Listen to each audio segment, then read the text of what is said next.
Hi guys, this is Jean Holden, producer of the show, and I just wanted to take a minute to let you know where you can find us on the internet. Please go to ThatMan on Fatman.com. There you can find out all the things you need to know about the show. You'll be able to find links to the podcast, to YouTube, to Twitter, Facebook, even Instagram and Snapchat. Thank you so much for listening, guys, and we hope you enjoy the show. Today's show is brought to you by Death Wish Coffee. Death Wish Coffee, the strongest coffee in the world. This is Kevin Conroy, the voice of Batman, and I want to urge you to make a generous donation to the Wayne Foundation so we can stop the sexual trafficking of children. Do it, or I'll find you.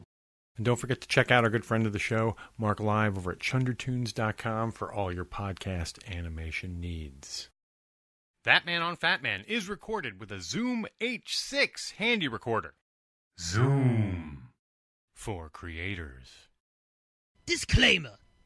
The show you're about to experience is for entertainment purposes only. The hosts use mature language and conversation just like in most of life. If you're too uptight, this might not be for you. All that said, we really do hope you enjoy the show.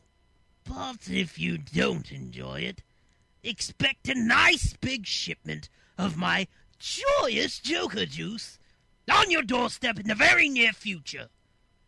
Toodles! Yes, please note that use of all sound effects is done ironically. Ooh-ah. You are listening to ThatMan on Fatman with Scott and Jean Holden, and they, trust me, have a great ass. The second Y is sent in by ThatMan on Fatman. Oh, right on. Scott Holden. Scott Holden, yep. And what does Scott want? Call me Scott because I'm Holden. As the world's biggest Kevin Smith fan, I appreciate the fact that somebody finally made a podcast about that interesting motherfucker. So, yes, you absolutely did the right thing. Okay, what has two thumbs and is a huge fan of Kevin Smith? ThatMan! Scott, who does ThatMan on Fatman podcast. Yeah.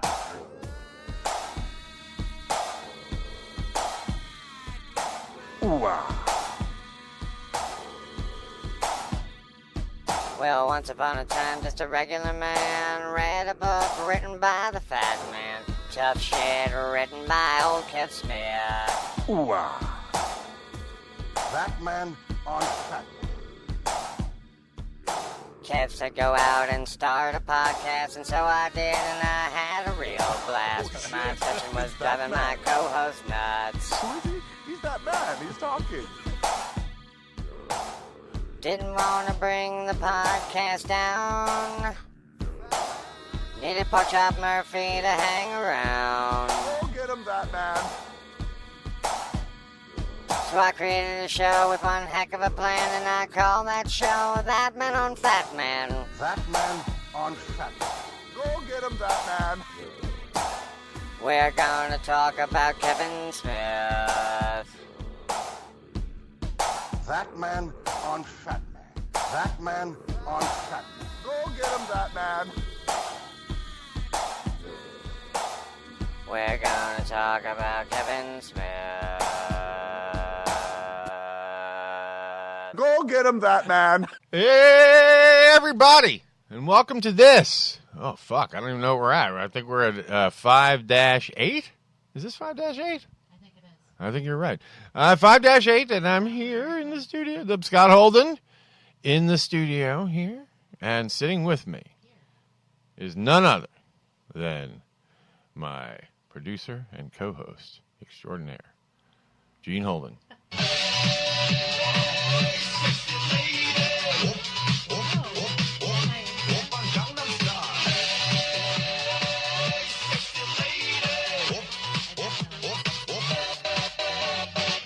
Now you got a new. Hi guys. Oh, I pulled up the wrong mic after all that It's shit. not even. Yes, I faded up. I love that. I faded I'm up so our guest cheesy mic for that song. Yeah, I love the sexy ladies in that, so it was very. Yes, I have a new. That's your new intro. Yeah, if you've ever seen the video, there's a scene in that, and people know me. I say what I like. And there's like, they're in like a subway or whatever. But these girls, like, it's slow motion, and like the air, and they're Asian, and Asian women, they're usually very beautiful. They're like, as a stereotype.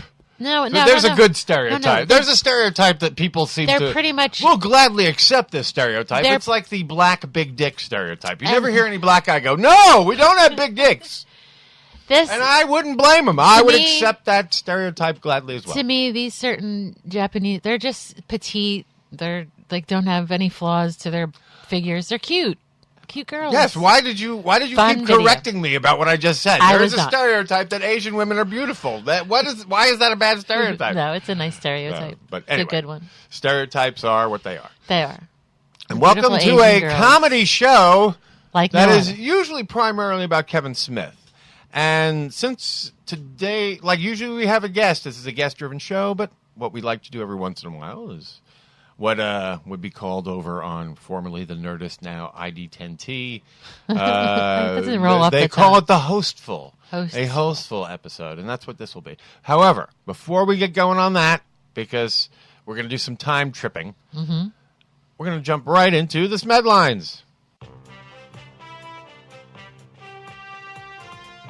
ThatMan on Fatman presents The Smedlines with Askew News reporter Danielle Ryan.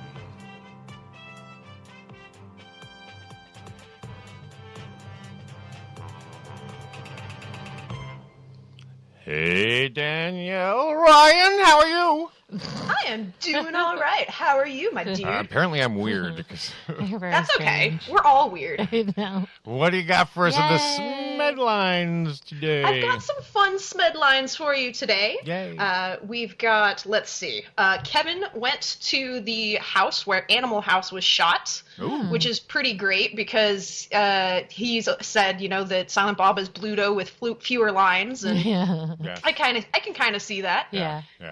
So he went and checked it out because that's in Eugene, Oregon. So, that's right. They were doing, what were they doing there? Oregon? He was on his way up to Seattle. I know he did something in Oregon, and then he went up to Seattle because he had a show at the Neptune with Jay Muse. Yes. On 420, and he posted to Twitter all of his various spliffs and goodies. Yeah, so. He did show all the goodies. Lucky him. He had a lot of goodies on that It's day. a beautiful amount of goodies. God, I'm impressed. And he had a caramel cake flavored. Yeah. If I could just say, all right, so let's go back, 5-6 years? Yeah. Now, so I guess when Kevin had only just gotten into the weed for a little bit, like maybe a couple years at this point, but he was going to shows, and we witnessed like a dude just go up on stage and drop Kevin like at least 2 ounces of fucking weed. I know. That happens to anybody that's like a weed celeb, though, because I know Seth Rogen, people bring him weed all the time, and people bring like Snoop Dogg weed all the time. Now he won't accept it, like especially if it's a state that it's not legal, he will not accept it, and also. But he will accept it in states where it's legal, and now he gets all kinds of fucking products like the tinctures. I'm sure. And food. I'm surprised there isn't a licensed like Jay and Silent Bob rolling papers brand or something. There is. They just did. It just came out a couple weeks ago. They announced it. The same people who do. It's a grinder. Well, it's a grinder and bongs and stuff. And bongs. See, but I want rolling paper specifically because Jay uses them on his brown eye, and you can also use them. So very good point. Very good point. Maybe Raw could come up with the brown eye paper.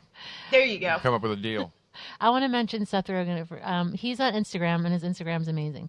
But there is a picture of him on 420 with Wiz Khalifa and oh my Snoop God, Dogg. I saw that picture. Yeah. I was like, wait, who is that in the middle? And I wasn't sure. Totally Wiz Khalifa. It's so Wiz crazy. Khalifa, Snoop Dogg, and Seth Rogen. Isn't it's that the holy trinity of weed. Yes, there you such go. a cool picture. It's a great picture. Like, all you need is Cheech and Chong in there, and then it's just done. And maybe the guys from Cypress Hill hanging out in the background. And the smoke just... And Harrison Ford. Yes. Crashing his plane. No. happy 420. That's really good. I mean, I read the Princess Diarist, the Carrie Fisher, and she was talking about how Harrison was stoned all the time and how his weed was too strong for her, and it used to just make her catatonic. And I'm like, okay, if he's been smoking that kind of shit for this long, that's why he mumbles like that. That's fine. It's fine. Good for you, Harrison. I know, That's probably why he's crashing planes and scares me and getting a his little leg caught in fucking doors and all kinds of other crap. Oh my god. Oh, watch it with that wacky tobacco, Harrison. Yeah, and hey, just think about it. He's about to fucking reprise his role as fucking Indiana Jones. Gets out of the geriatric ward, I suppose. Indiana Jones. Yes. Like, geriatric ward of doom. Yeah, only way I could see that working is if like they do something kind of meta and fun, like tongue in cheek with it. But after the last one, CGI. no. Demolition Walker. No, do it like Bubba Hotep. Like, he's in an old folks home. Yeah, may as well. Bubba Hotep was He's got to fucking go on some adventure. Be like the Goonies. You know, he goes in some cave under the. It's Bubba Hotep meets the Goonies. Maybe I want to see this movie. He explores the catacombs beneath his nursing home and finds out that it was actually a sanitarium where they tortured people and there's ghosts. Oh my god! Take my money now. And aliens. We got to throw in aliens again. and nuclear device protecting refrigerators. This is what I have heard, though. And I'm happy about this. I'm happy to hear that what's-her-name is back in the next one. The one from Raiders, his girlfriend. Oh, why can't we think of her name now? One with the dark hair. Yeah. Her. Marion. Yeah. What was so the one? She's back. Marion Ravenwood is back. However, their son, Bug, will not be returning. That's fine. I guess he's out on assignment. Wasn't that Shia LaBeouf? That was Shia LaBeouf.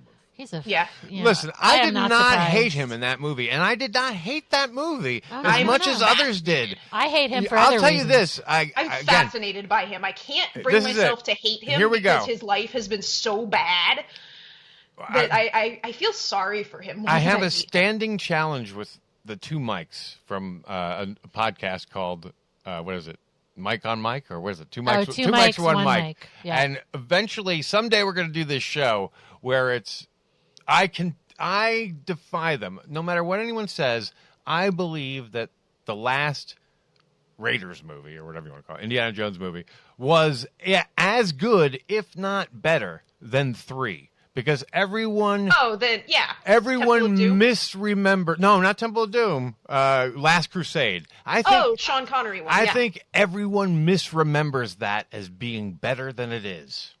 I only like Raiders. I don't really like... I only like Raiders. Actually, I like Temple of Doom, too. I didn't really like Sean Connery's. I hated Last Crusade because basically they just destroyed the legacy of... Oh, it's bad. For what amounts to Sean Connery's ego in the rewrites. Yeah, it's I didn't like good. that. And then at least the fourth one, what most people don't understand was they were really trying to tie it into the 1950s sci-fi atomic age thing, scene and movies that they all loved. Right. They were trying to force something. They weren't trying to force it. I think it worked. It's just that most Americans, most Raiders fans were like, where's the Nazis? Where's the 30? You know what I mean? Yeah. Where's World War II? Right. No, I mean, I'm okay with like a 50s nuclear Cold War kind of story. I just Harrison Ford, I'm sorry, it's going to sound ageist, but he just got too old to be Indy in that. And then Shia LaBeouf is just not a good foil for him. But damn, I will say this. The Shia LaBeouf reveal, dude, if he didn't look like fucking what's his name from the Wild Bunch or the Wild Ones, he looked like fucking Brando. He looked like Brando in the reveal. Now I want to apologize because Danny's right. I said I hated Shia LaBeouf. I do not. He is fascinating. He is fascinating. And when she said that, I'm like, God, he is. Because he's broken. Like all of us are. Yeah. And I apologize. I love those fucking green screen things. It's just he the did. annoying thing. But do I get it! I know. But I get that too, because he's just trying to get like an attention. News. He's trying to get attention, right? It's okay. It's Shia LaBeouf. We went a long way just from a Harrison. George. You apologize to Shia LaBeouf. Yeah. Well, All right, where were we? I'm sorry, we interrupted you. So we were we went on a Harrison Ford Shia. It's the 420. 420 somehow got us to Shia LaBeouf being crazy. Makes sense. So it's cool. Yes. Because I'm pretty sure all roads lead to Shia LaBeouf being nuts. Did you see the Tank movie, by the way? Oh God, Fury? Yeah. It's incredible. That's his best role. He apparently pulled out his tooth for real for that stupid thing. Did he? Yeah, he did. He pulled out his tooth for real, and he actually gave himself real scars and all kinds of stuff. He's super method, and I'm like, dude, what are you doing? That's sort of dumb. Yeah. That's where the now for the rest of your fascinating life, part comes in. if you want to go the other way, you're gonna have to cover that shit up. Yeah, I'm just sad that I get had an to see him implant. naked in Nymphomaniac. I wish I could erase that from my brain. Is he bad seeing naked? I mean, he's okay, but I just kept going, oh God, no, that's Shia LaBeouf. He's like a living meme. I don't want to see him sexualized. See him naked.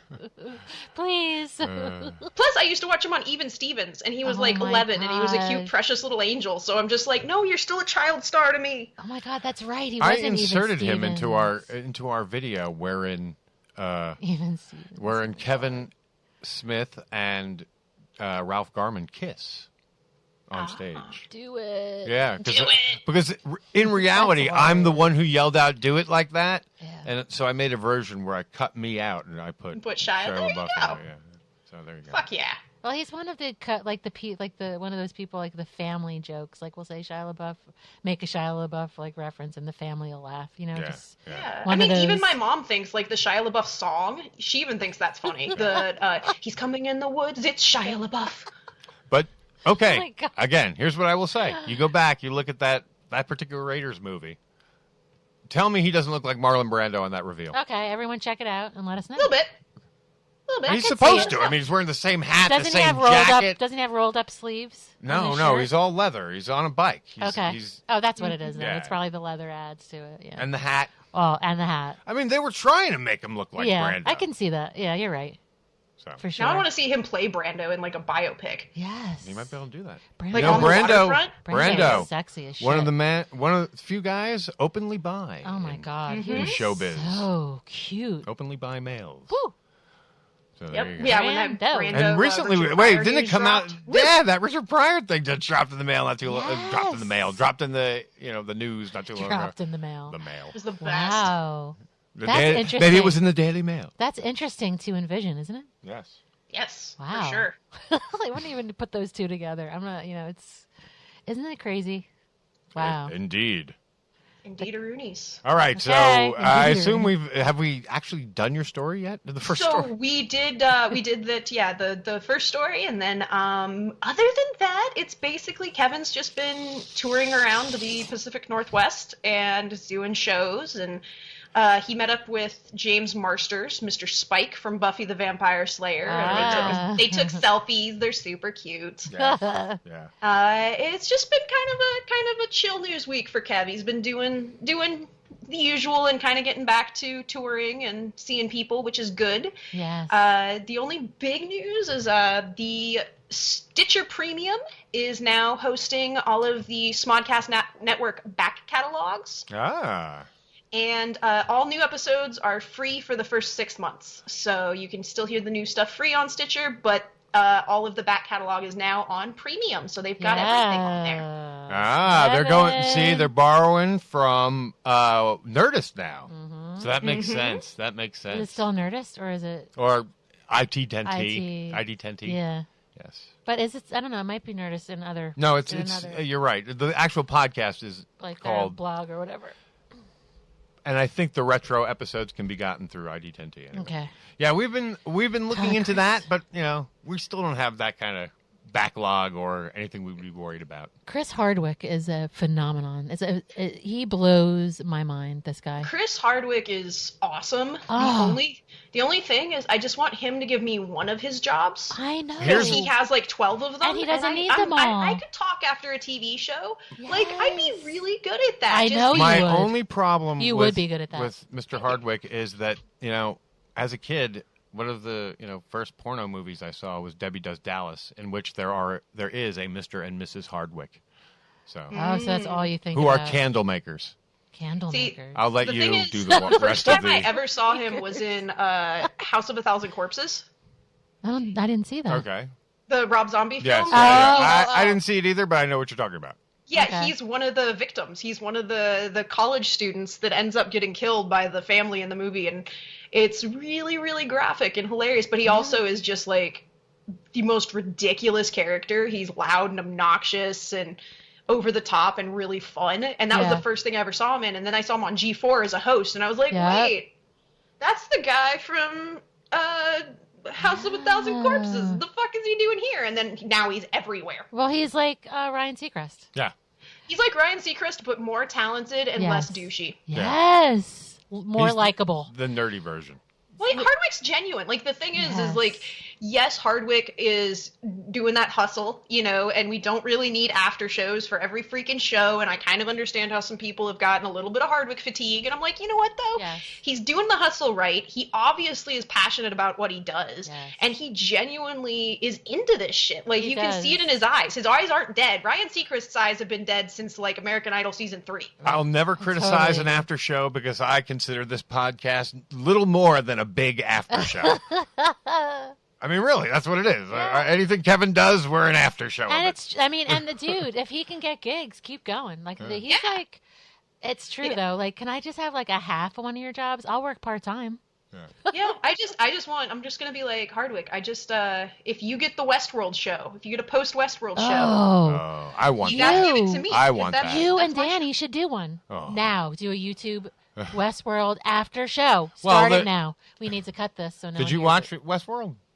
Well, it's not out yet. No. Did you Season watch 2. Season 1? Did you watch season 1? Oh yeah. Yes, you loved it. In fact, and I wrote the recaps for it for fandom.com, and it was like my favorite thing I ever got to write. You guys vibed on that together, like on this show. Did we? I don't even remember. You two vibed on that show. But I love that together show. I love that show. Well, so. hey, oh, it's so good. We might have to cut this because I think you guys should do Anyway. it. Anyway, done. Let's finish the news. That's and get done. This out of here. Finish the news. Oh, well, in Kevin Smith news, what's going to be weird, it's going to be time traveling in this episode because tonight we're seeing Kevin. We're going tonight. Yeah.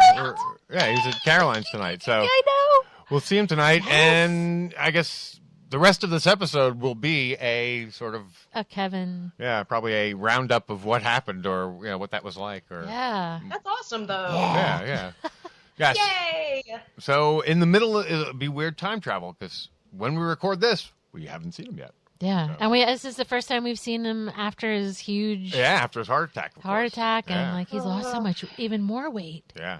He's probably. I mean, he looked good when I saw him in New York, almost a year ago. I now. know. Yeah.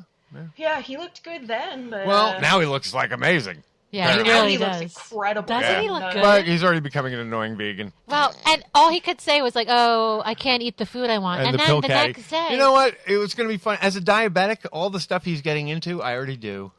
Yeah, but the pills all the time. I've been doing this for years. The thing with vegans is they sometimes eat a lot of sugar. Yeah. Now, but listen to this. So Harley posted all these pictures about. I mean, I'm telling you, this vegan food, I would have eaten like every single thing. Yeah, but you and I have also worked in health food stores, it so we're just open to all like that she's showing shit. like burritos, enchiladas. Yeah, but here's the problem with that, with the vegan stuff. You got to fucking prepare that. No. If you have someone who will do it for you. But what I'm saying is, Kevin was going on about vegan how food is a fucking pain in the ass. Kevin was going on about how he's coming to New York and there's all these different restaurants, and you could really go to a restaurant a day, even if you were like for a month. Show me a vegan, and I'll show you someone who's overly wealthy. But look at all the food he can eat. This food looked amazing, so I don't know what he's complaining about. I would eat that.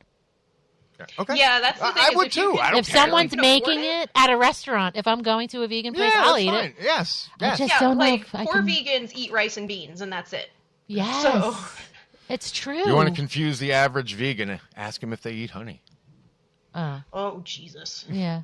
But if they do, you could be, well, I guess we have to take back your vegan powers because you're not a vegan, motherfucker. I mean, even like between vegans and then the people that say they're gluten free and then order a beer.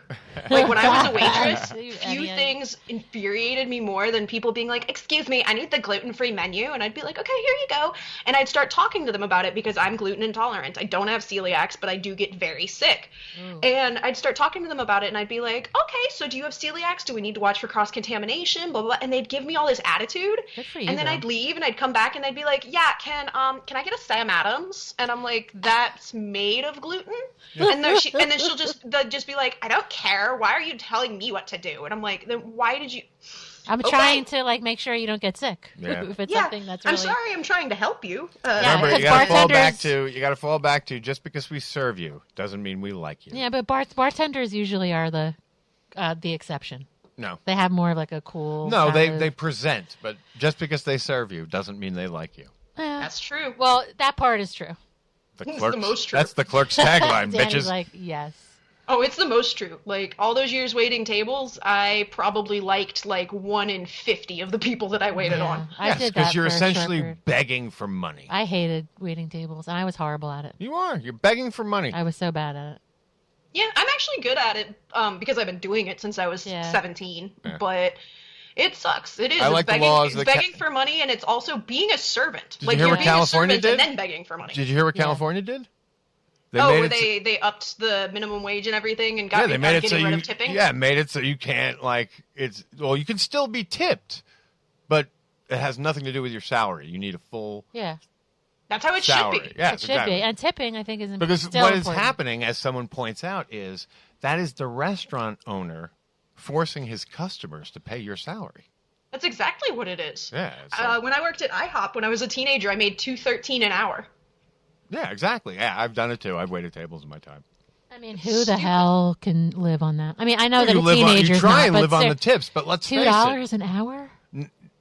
Nowadays, living on tips? Come on. No. It's like, And that's now, getting real. I get with the time. and here's the other thing. Everybody wants tips now because nobody fucking pays anybody. No, I You're mean, going to Starbucks, you go everywhere now. There's someone taking out a tip jar. yeah, well, don't start. You're a good tipper. Don't be stupid. Yeah, Don't I'm start just saying. Don't Well, turn into Steve no, Buscemi. No, in no. Reservoir I am. Dogs. Yes, I agree. Scott's Yes, always been a Gene, good I am a tipper. good tipper, He's always but been good. I have a threshold. I don't start tipping people who just because they hang out a but fucking basket. it takes you a while to give a bad tip. Yeah. You will always yeah. 20%. Oh, yeah. I'm not saying to. You have I'm not to saying really to screw brag. up to get a bad tip. Like, you have Right. to Right. purposely I'm no Kevin be Smith shitty. though. No, but Kevin you- Smith has been known to pay 200% tip. Well, we don't make that much, but I mean, you're always. Scott's always been a standard 20%, and if you do something dumb, maybe 15. Yeah. Yeah, If well, you're if you do really bad, something- maybe yeah. 10. But that's you know, you have to be like dragging my food on the carpet. on the way 20% in. is. I mean, I don't know. 20% is my standard walking into a place.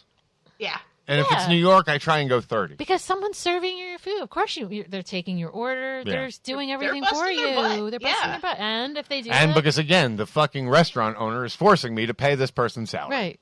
Yeah. So, I mean, what are you going to do? Like, so you're making me pay this guy? Okay, what am I going to do? Not do it? And do you know what we're way off, and I we know, probably want to we're wrap okay. this up. But do you know what the term tip, where the term tip comes from? I think I do. To ensure promptitude. Ah. You would tip to make sure that you got a little better service than other people in the bar. Yeah. So then when you get a tip... slip them some money to make Yeah. sure that you got taken care of. So Yeah, don't you exactly. get... So but what do you... now it's much different. It's Okay. not seen as an extra. But I have now a question. Now Because you're it's giving mandatory. it... So then wouldn't you give that in the beginning? Well, the point was that's where tipping came from. It was like, I'm going to But it grease this changed, guy. yeah, over time. Yeah. I'm going to grease this guy so I get a little better service. So the next time I come in... Yeah, they'll be dancing around for me. Which is still the case. I mean, if you're a great tipper... I kind of think that too. I don't... If Because you're a there's great places... tipper, like, the people in the restaurant know it. Even like dumb... I mean, this sounds silly, but even stuff like Dunkin' Donuts, if you go... Because I was a regular See, Dunkin' that's Donuts... a place I don't tip. No, a regular Dunkin' Donuts. I'll put like $1 in, but they know you, they remember you, and it's just like people appreciate that, and I do. A regular place, I do.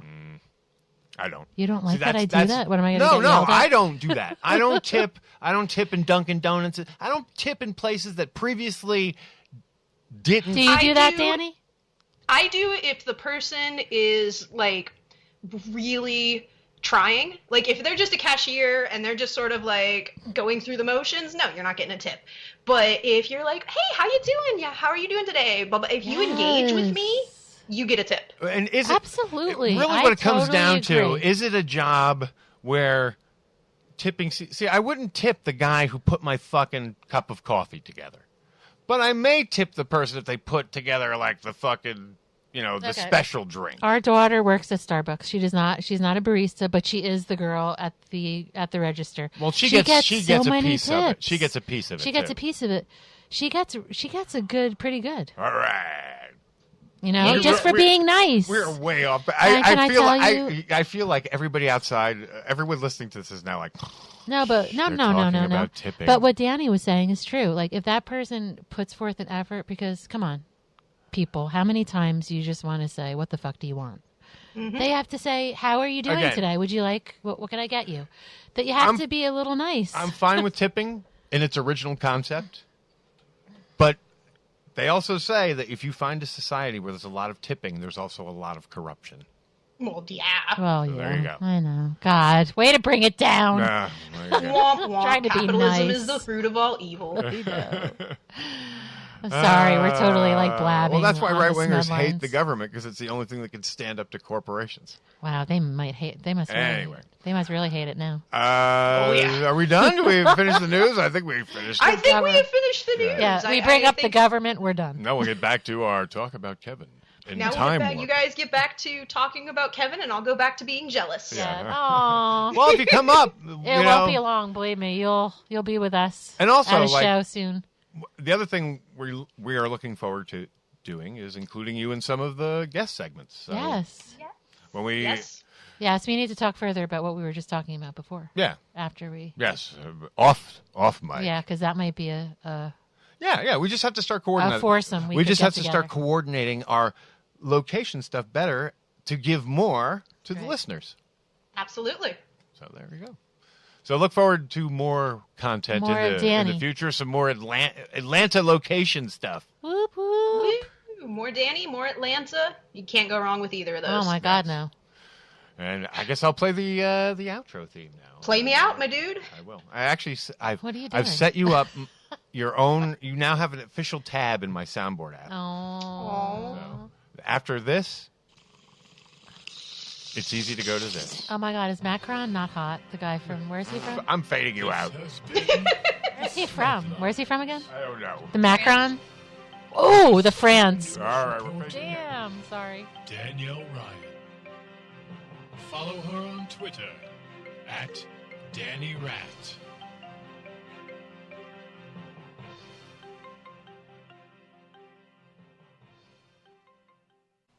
And there you am. Oh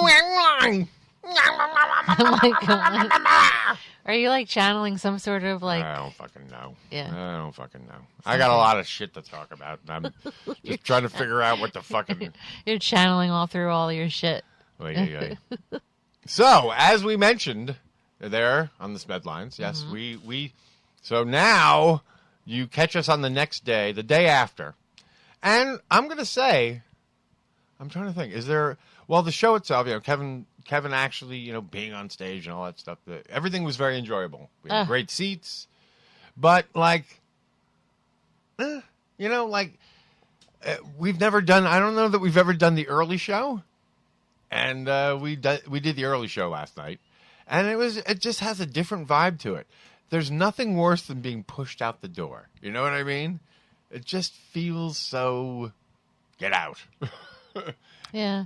And I don't know. But anyway, maybe that's not a good place to start. I had a different feeling because I like leave. No, because a lot of yesterday was about timing and weirdness. I don't even want to go to that part. Yeah, I mean, it just seemed like everything. Like we finished the show, we got going to go out, and then. 15-minute delay is not common for us to get out the door. Yeah, but that kind of turned into a longer time on the road. Mm-hmm. But it didn't. It was so weird. We had dinner reservations and all that shit. Yeah. It took 2 hours to get in. Like, we literally got there, 10 minutes. Yeah, and we got, before showtime. Superb seats. We got food, and everything worked out. But the whole thing while you're in it. Oh, my God, yeah. It's and you're like, are we even going to make it there? And then when you're in the car, it's worse because it's traffic. You're annoyed by that, and then you're stressed by the time, and then you have reservations, and then you're hungry, then you want to see Kevin, and then you're this and that. It's crazy all, both of us together.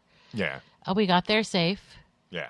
And we for whatever reason, we weren't dialed in enough to be like, oh, there's a second show. Hey, there's a 9:30 show too.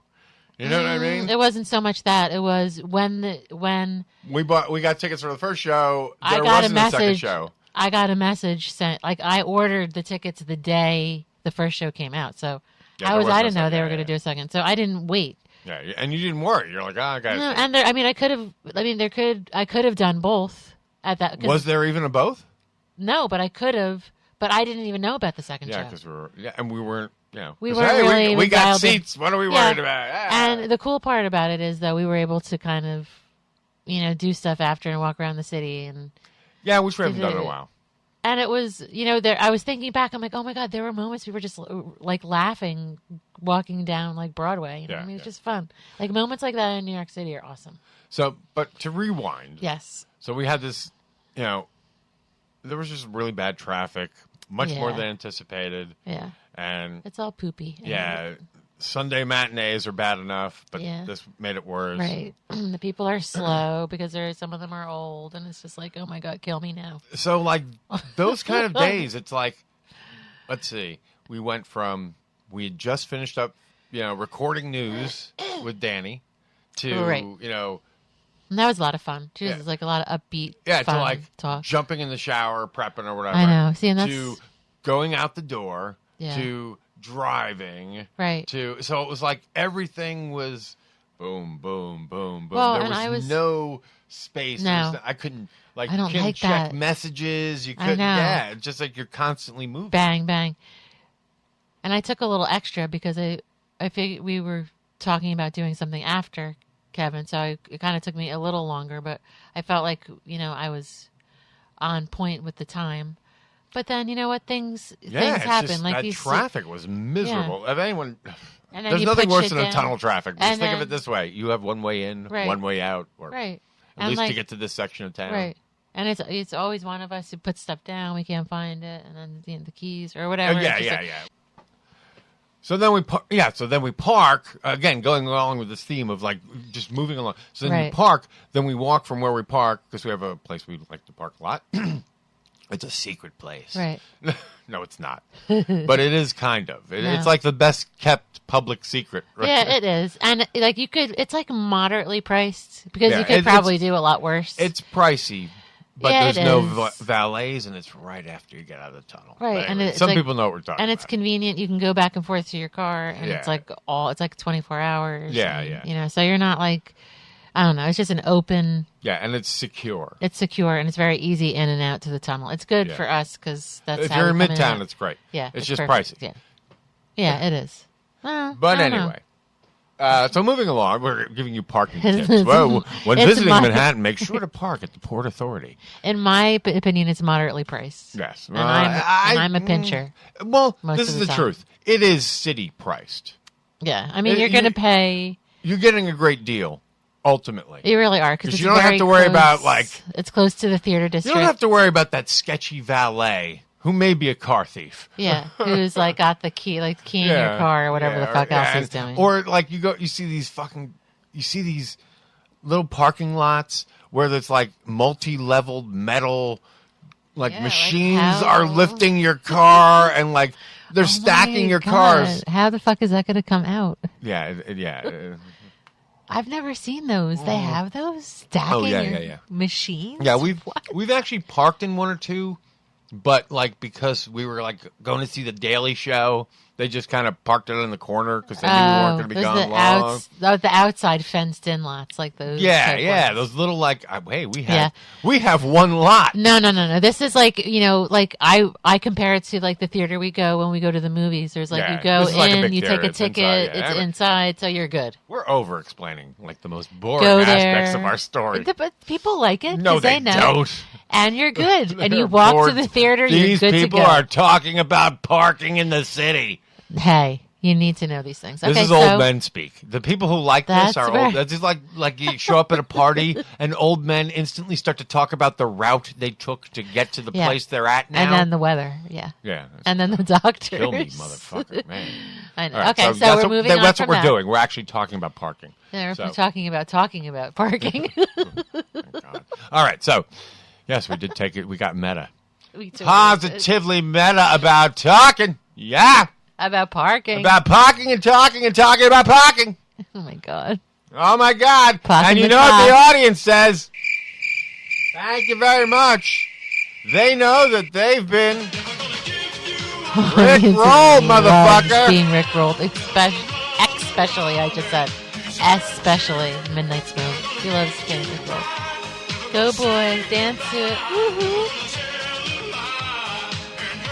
I think he's kind of cute. Ghastly. I didn't want to step on him. I think I say that every time. Anyway, go ahead. All right. So moving along. So after parking, yes, we walked the 5 or 6 blocks to get to Caroline's. Yeah. And then, like, seriously, it was like that kind of thing. Right down the stairs, into the seat. Bang, bang. Mm-hmm. And then once in the seat, like no more than 5-10 minutes. And Kevin was up on the stage. See, now that kind of part I kind of like. Yeah. We were and offered, but now there's a little bit you could say. We walked down, and the girl was kind of cute in a way. And we walked in, and they offered us a pair of seats, like kind of close to the door as you're walking in. Apologies for the air filter that you may have heard in the background there for the past 20 minutes of the show. Now, this is not to brag, but we did pay a little extra to get VIP closer. Yeah. Just because we like that. Yeah. And it's beneficial and to you us. ordered early and it was still available. Because it's limited in the quality. seats that they were offering us, I didn't feel were Oh, yeah, comparable. all right, Whatever. yeah, So we moved up yeah, and we we sat got better down and we got. seats. So we did sit next to like a group of guys that were partiers and Yeah, drinkers. Damn. $300 bar bill. $300. $300 bill. Dude. $300. Ours was like but $30. But think about that. That's $100 There was each. 4 guys. No, was it 3? So yeah, that's $100 each. Ooh.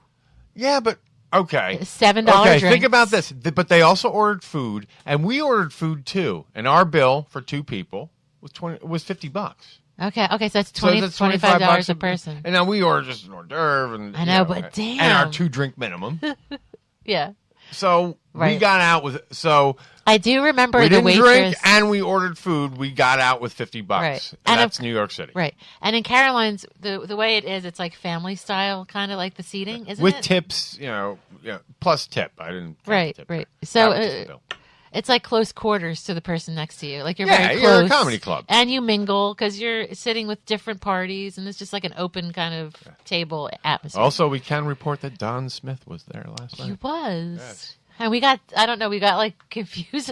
Yeah, we're like, I went and looked Is he back. It's like, behind that guy. us? But then I finally figured it out because I had to recall back to when we met Grace at the very same club. Yes. I was And- trying to kind of figure out where we were, but I think we were in front. And that's why I kind of looked over there Yeah. because I figured, well, maybe they sat them in that Right. section again. Our seats last night were amazing because he Yeah. was so.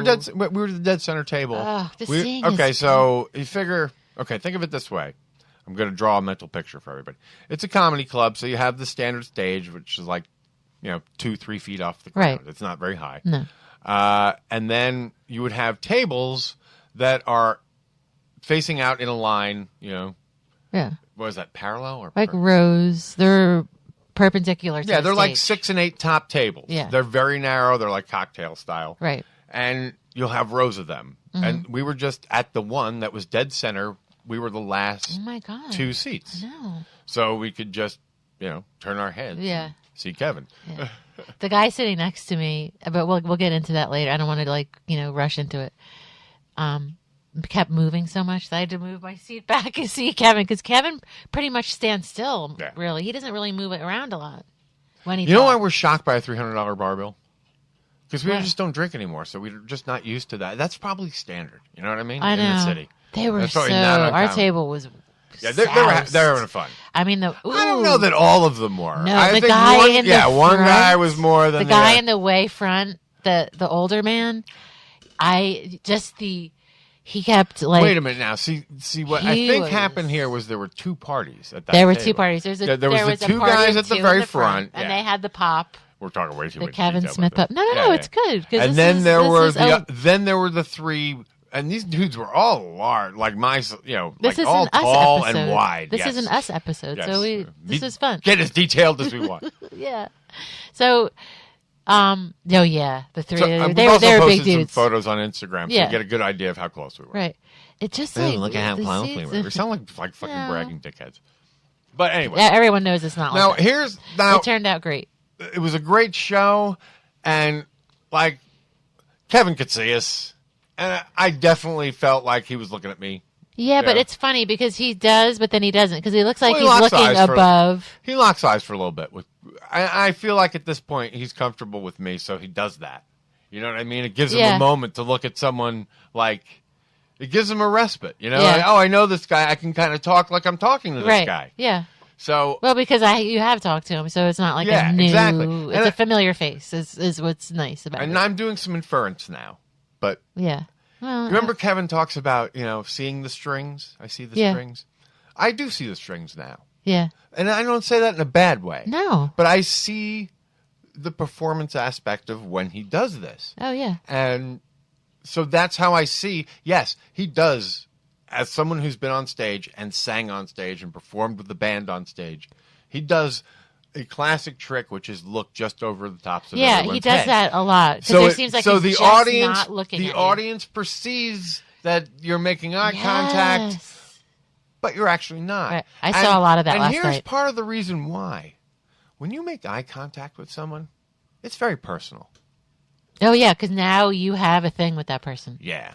You have not a relationship, but you have a connection. Yeah. So an unspoken. Yeah, and you, not only now as the speaker on stage, you are vulnerable. You feel vulnerable. Yeah, like do you go back to that person? Do you not go back to that person? Do you have whoever the case may be? Yeah, you're thinking about it now. There's a whole working the crowd aspect going on, which requires you to start analyzing the crowd. Yeah. Who's responding? Oh wow, he really laughed. I should pay attention to that. That kind of. There is crowd work going on. Yeah. There is true comedianship going on. I think. Don't you think though he knows his crowd pretty much now? Yeah, but when you're on stage, you're now in front of a very specific audience. Right. Okay. No, it's made up of individuals. So that part of the show is always gonna have some effect on yours. Right. Now think about this. These could be people, brand new people, because since his heart attack, brand new people could be like, oh my God, Kevin, I've never seen him. That would be fun. Indeed. So it's even more so. Both those shows sold out. Wow. So which gives you an example. God, man, he rocks my socks. We can go back to, again, our numbers are up. Right. Well, a year ago he was selling so shit funny out. because he always sells out. The one time where I would have had a couple of good jokes. I know. He's decided he's not doing. I'm spoilers, folks. I'm jumping ahead in the story, but Kevin basically said it towards the end of the show. He had what was supposed to be 10, but he said 20 minutes. It really was. He was cutting it really close. He said, "What did he say?" He said, "Yeah, but it didn't matter because he'll give the second show till 3 a.m. or something." I'm glad. I'm like, if it were that late, I'm glad. Scott said jealously. Yeah, but you know what? I'm glad. I don't want to be out till 3 a.m. That would have been crazy. But I'm kidding anyway. I know. And because we saw when he got off, we were still in the city when he got off stage. Oh yeah. But he is with Jen. Remember? Yes, and Jen was going to be at the second show. Oh my God, the jokes were so funny the first night. Yeah, I think if anything, the first show did get the benefit of Jen's not going to be here, so I'm going to let some Jen stories go. I love her even more. Wow, yeah, I never knew that about Jen. In a way, I'm like, damn, sexy Jen. Woohoo! Spoilers. It's a very inside spoilers, but right? Go, girl, go. Why didn't I get off sooner? Yes. Jen's getting sexy, man. I'm not going to tell you, but hopefully maybe the show will be... Will he put it on Smodcast maybe as a podcast? I think so. That would be awesome because then you guys. Well, he's been doing that more and more with those shows. I love it. It's just fun, and it's all of it's fun about Jen. It's just anything ribbing is natural and fun. So yeah. So anyway, lots of fun. What were we talking about? I'm losing track. We're jumping around. We were. So yeah, Kevin came out, and it was so funny because I was starting to feel, wow, damn. So there's a second show. It's like we've just gotten there. But I'm going I through know. what happened. I We've know. just gotten there. We just kind of found out, oh, there's a second show? Oops. What kind of Kevin Smith fucking experts are we that we don't know there's a fucking second show and we don't have fucking seats for it? So it made sense when they said it. Oh, totally. 'Cause Totally. of It was course like, there's wait a gonna be minute, yes, second show. 7. But then again, 7 o'clock on Sunday? You Yeah, know, I mean that shit didn't get out till midnight earliest. So, but both sold out. Yeah, but he had to be up bright and early. Day show. Little Kevin, he's so All right. cute.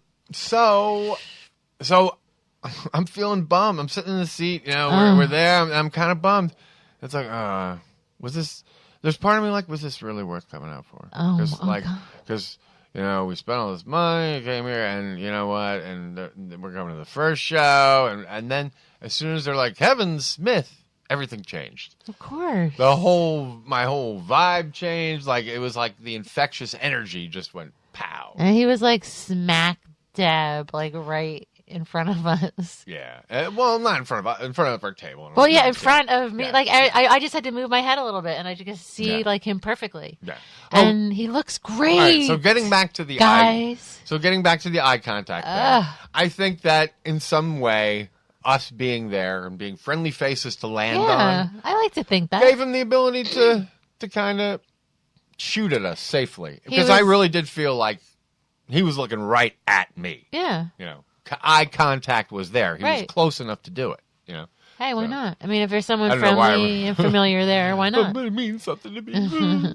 But yeah, We all feel like that because we're fans. I enjoy mean, being a safe port in the storm. We You know host what I mean? we host the show, but we're fans. Yeah. So it's exciting no matter when it happens, no matter how many times. It's like the first. It feels like And the there was first time. some definite moments where I know my reactions, Mm-hmm. like he definitely keyed off, particularly where he was talking. He dropped a blowjob reference, and I was like, Oh. You know, I did one of those, you know, like a surprised face. 'Cause I was- Like blowing dudes, you mean? yeah, it was one of those blowing dudes lines. One of the blowing dudes. One of the blowing dudes lines. But it came out of nowhere, you know what I mean? It was like, But not in a gay way, of course. no. I love how he says that because it's so like his blowing dudes is very consistent in his vocabulary. Yeah, but he made it makes sense now. It really makes does. sense. He's not gay because Jen comes like a motherfucker. Ooh, spoilers! You have to stop with the spoilers. Well, why not? Because if you don't get to Yeah. see, I mean, you might not get to see that. And that was so God, there was another Jen, I'm aspect of telling the you. of the show that I liked was we did get some news. All right, for fans like us who are diehards, the opening 20 minutes was the heart attack story. Yeah, at this point. like And- what we've heard. Yeah, Of course. no offense. I'm not No. being like, oh, okay. But That stupid like, story. And as Gene has already pointed out, because of the heart attack, I'm sure there was people in that room who have either never seen him live, who would consider themselves fans. I bet you the people at our table, those three guys, had never seen him before. No, they look familiar. Did I'm they? pretty sure Those three dudes? Yeah. I've seen them at the front rows of other shows. Oh, okay. Of other Those shows. two guys in the front, I'm sure. That but one the three big guy dudes- directly across from me. Yeah. Like sort of the leader Yeah. of the drunkards, Yeah. if you want to call the one them who that. paid for everything Yeah. and was like telling them not to Yeah. give a tip. Yeah, and had I a very, got it, dude. he had a very fireman-like vibe. There was a fireman. Yeah, there was a very fireman-like vibe going on in that crowd. Yeah, or a policeman maybe. But yeah, an no, I got authority, more firemen because there's a difference. Firemen are more fit. That's a No, fireman. not after they've been in the fucking job a while. Oh my god, I think of firemen. I'm like, damn, fuck. Yeah, because Hot you're used to firemen. the fucking young, like the new guy. Yeah, the ones in New York The that ones, that and are you're hot. used to the young ones that you see. They don't all, you know, Ooh, as like they backdraft. as they get older in Ooh, babe. the whole process, they get fit. No, they get less fit because Oh, they can, because- you because know, they because can. time goes on. Because you they know. just kinda After you drag. get out of boot camp, you're young and in shape. They're just like, like cops too. Cops are the They're same just way. sitting in the truck. How and many they're- fat cops have you seen? Like, how can you chase a bad guy? They're sitting in the truck, dragging their hose around. You know, All right, so we're off on another tangent. This is like exactly what we complained about in the news segment. Oh, we shouldn't the complain. No, it's podcast fun. that just yammer on about nothing. Oh, we're talking about plenty. Yes. Yes. We're talking about Kevin Smith's Fireman's large cock. hoses. And fireman's hoses. Of course, Kevin does. That's the other thing we should comment right from the get-go. Looks great. Can I tell Looks you? great. Haven't seen him look that skinny. I don't know that we've ever. And we've seen him in both. Like, we saw them in the no sugar stuff. And he's glowing. Yeah. His skin looks amazing. Yeah, and he's finally... I swear he shaves his legs. He's finally with... He's talked about this on the show. He says he does not. He's just always had hairless calves or whatever. I know. They're so smooth. Yeah. Damn, dude. Nice. Yeah. I mean, they're smooth. Anyway. I like it. All right. So, the jorts.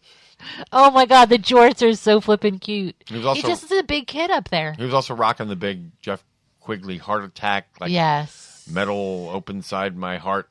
Like biomechanical heart thing going on. I don't was know. It some sort of cyborg thing? I'm not sure what the name of it is. Yeah. Is it a cyborg reference? That could be it. It might kind be. of got angel wings too. Yeah, going on. I loved it, dude. There's a lot going on in that. Wow, Jeff Quigley. Kudos. Yeah. Yes. Come back on and tell us about all your creations because people are asking and want to know more. Yes. So let's make that happen. Yes. So he looks good. He's wearing that shirt. And so then he launched into, of course, the heart attack story. So that's your first 20 minutes or so. Right. And then I can't remember where he went. I think he went with the thing that we talked about with Danny and was on that show. Yes. He did like what I would call a set piece.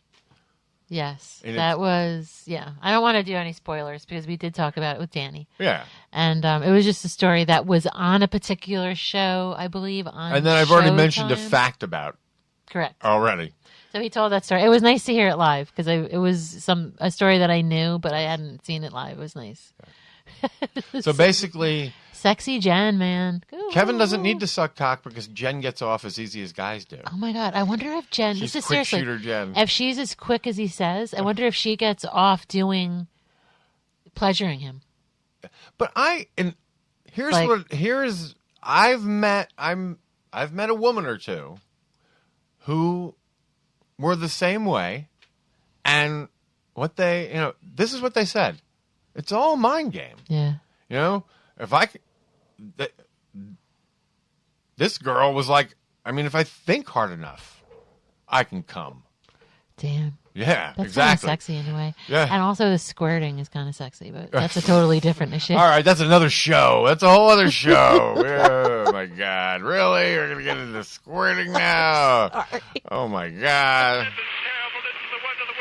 Yeah, it's the worst no, thing. It's not. The worst I thing. instantly It's not- regretted that because that makes me sound like anti-feminine. It's not just from- the fact that, it's the word. It's this visual. It's the squirt. It's kind of like, what's another word that always gives me a little cringe? Moist? Moist, exactly. I don't know why moist Yeah. does, but it's a little bit of... usually when you say moist, you, if I too, like it has it, like I say- sexual innuendo. Yeah. She was very moist. I say what I like.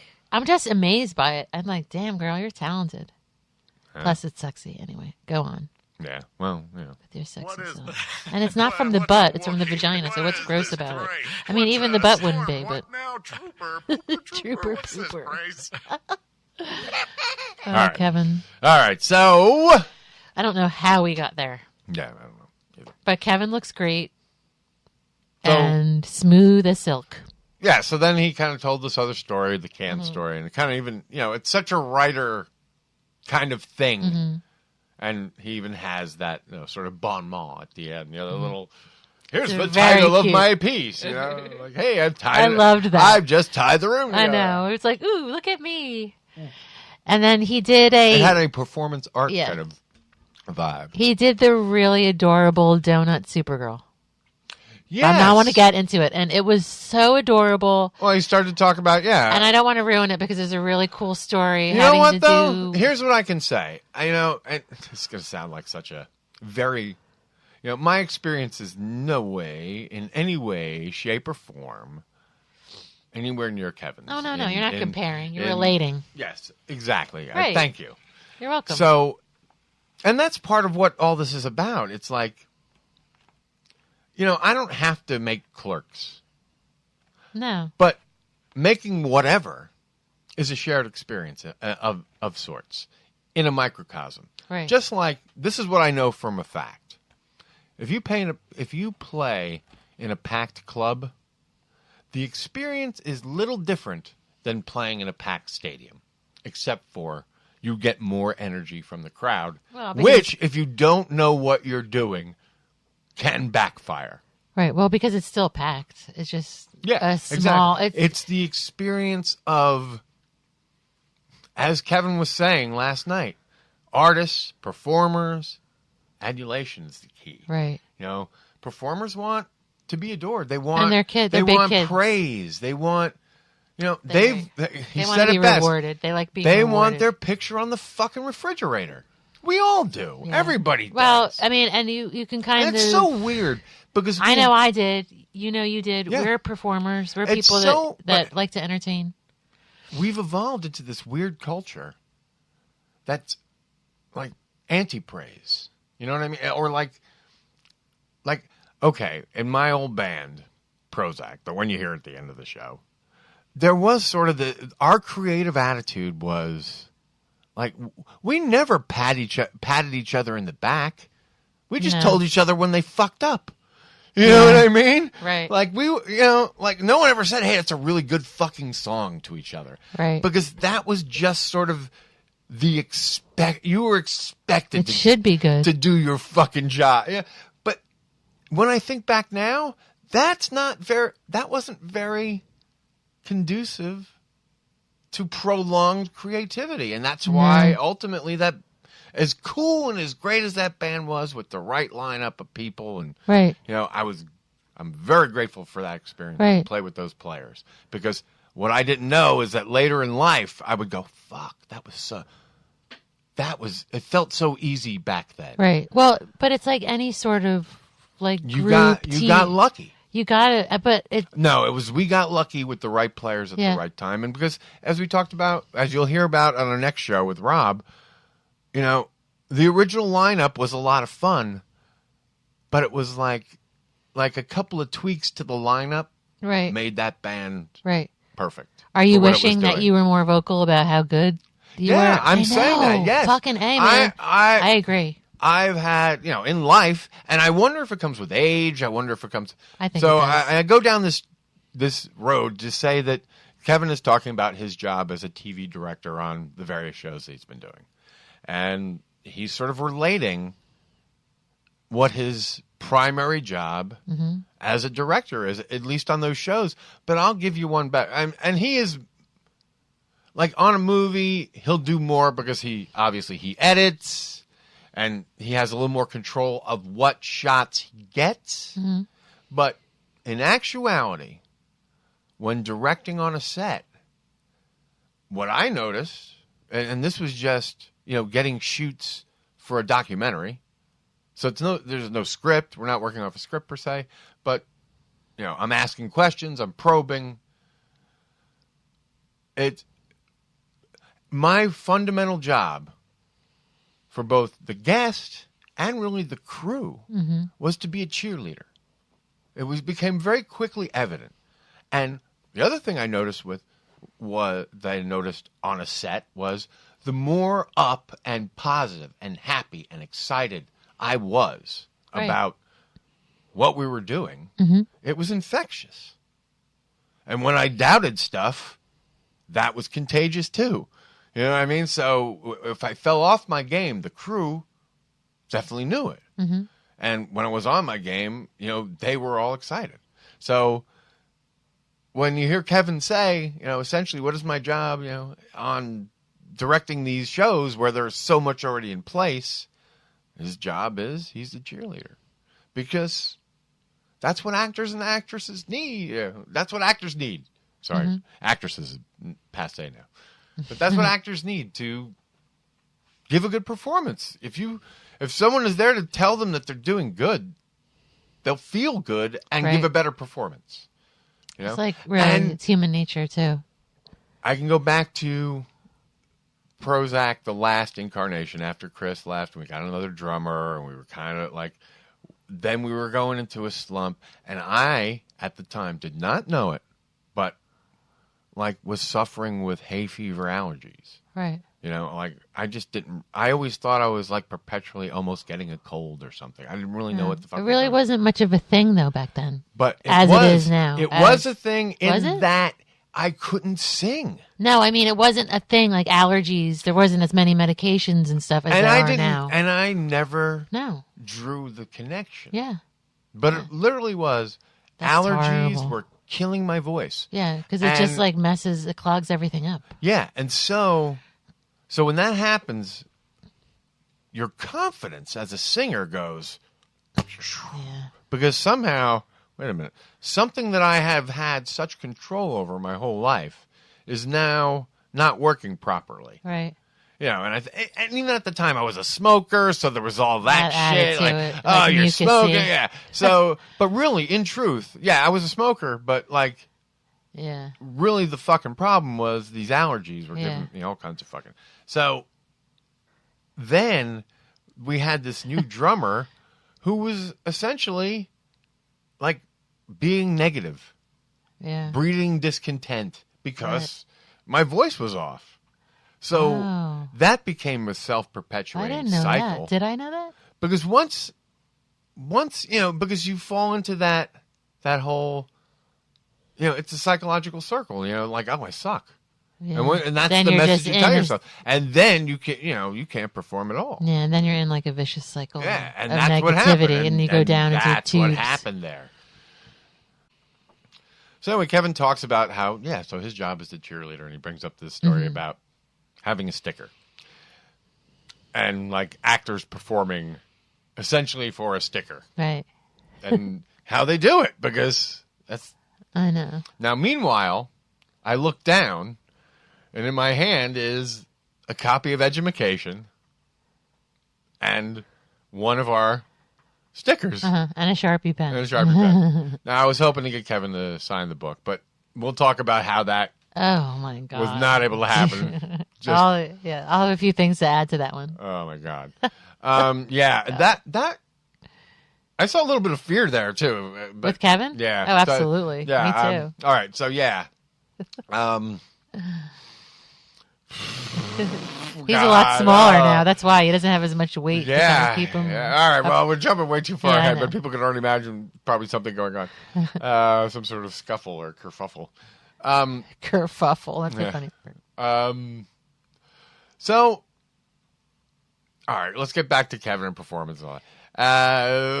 So I had the sticker there. So I'm thinking to myself, and there were moments where I'm like, oh, like, okay, so when he tells the story about his sister writing the book, which anyone who's Oh, that's spoilers, but not really, because he said that he's told that. Well, he tells a lot of stories to tell another story, right? And he even says that too. Yes, he's like, exactly. wait, I gotta tell the story to tell the other. That's a new thing now. Yeah. That's really cute. Yeah.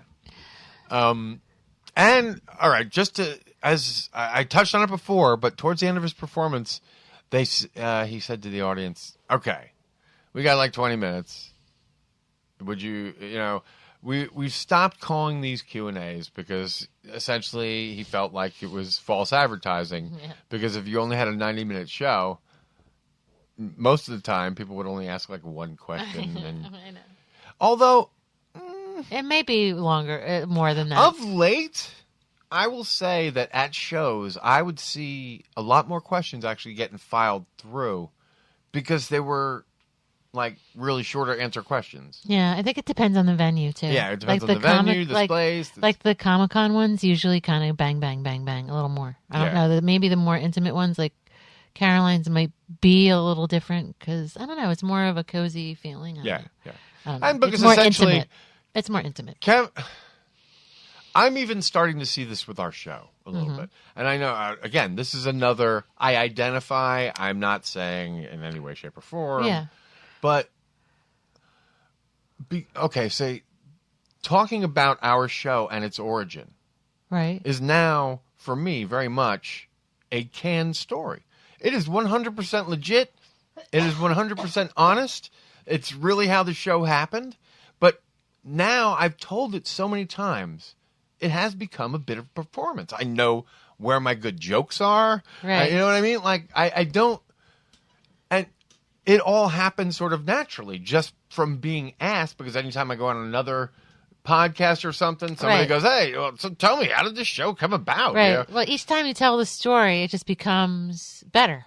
And well, just and because whether that's the goal or not, no, it does. what it becomes is more canned, more More rehearsed, canned. more Mhm. because you've told it a lot. Like, It it's not- can't not be. Right. You're not stumbling. It's more like you're certain and of what you've you're told saying. it so many times. You've actually gotten reactions, so you Yes. know where the jokes are. You know where you know the funny bits. Right. You know, you start to get, and you know it's a really good story when you start to embellish. That's when you know you've told that story a lot of times. When there's different, And like Kev is in that zone because on different nights, different little facts my may God. appear here or there. He's just a storyteller, man. Yeah, He's exactly. So good. Exactly. Good, and good stories. Right. To make a story good, if you want to push it to an 11, sometimes a little embellishment is required. Right. Absolutely. It's helpful. Good embellishment happens over time, though. It really does. So It's important to a story. yeah. Anyway. It adds color. Yeah. Anyway, so that's like, I'll give you a good version of like a story that is so removed and is almost legend. Al Gore created the internet. Oh my God. You see, you know what I mean? Like Yeah. no one knows no one even understands the context of that anymore, but they Right. still throw it around in like this quasi thing. And what that means As is, a fact. you know what that means? What? It was Al Gore that sponsored the legislation that allowed the internet to exist Okay. as a public. So in a roundabout way, he did, but the No, he didn't invent the internet, but he he sponsored the legislation that got it to be a public used Oh, okay. utility, if you Right. will. So he gave because us. that was formerly something only used by the DoD. So Al Gore gave us the ability to use the internet. Yes. Is Or basically. as www. Thank you, Al Gore. As World Wide Web. W. Good old W. Anyway. In the tubes. So just see how it gets politically weirded. Yeah. It gets broken, and I believe it also comes from Al Gore was asked about it, and so he said, "Yeah." So I guess in a weird way, I did invent the internet.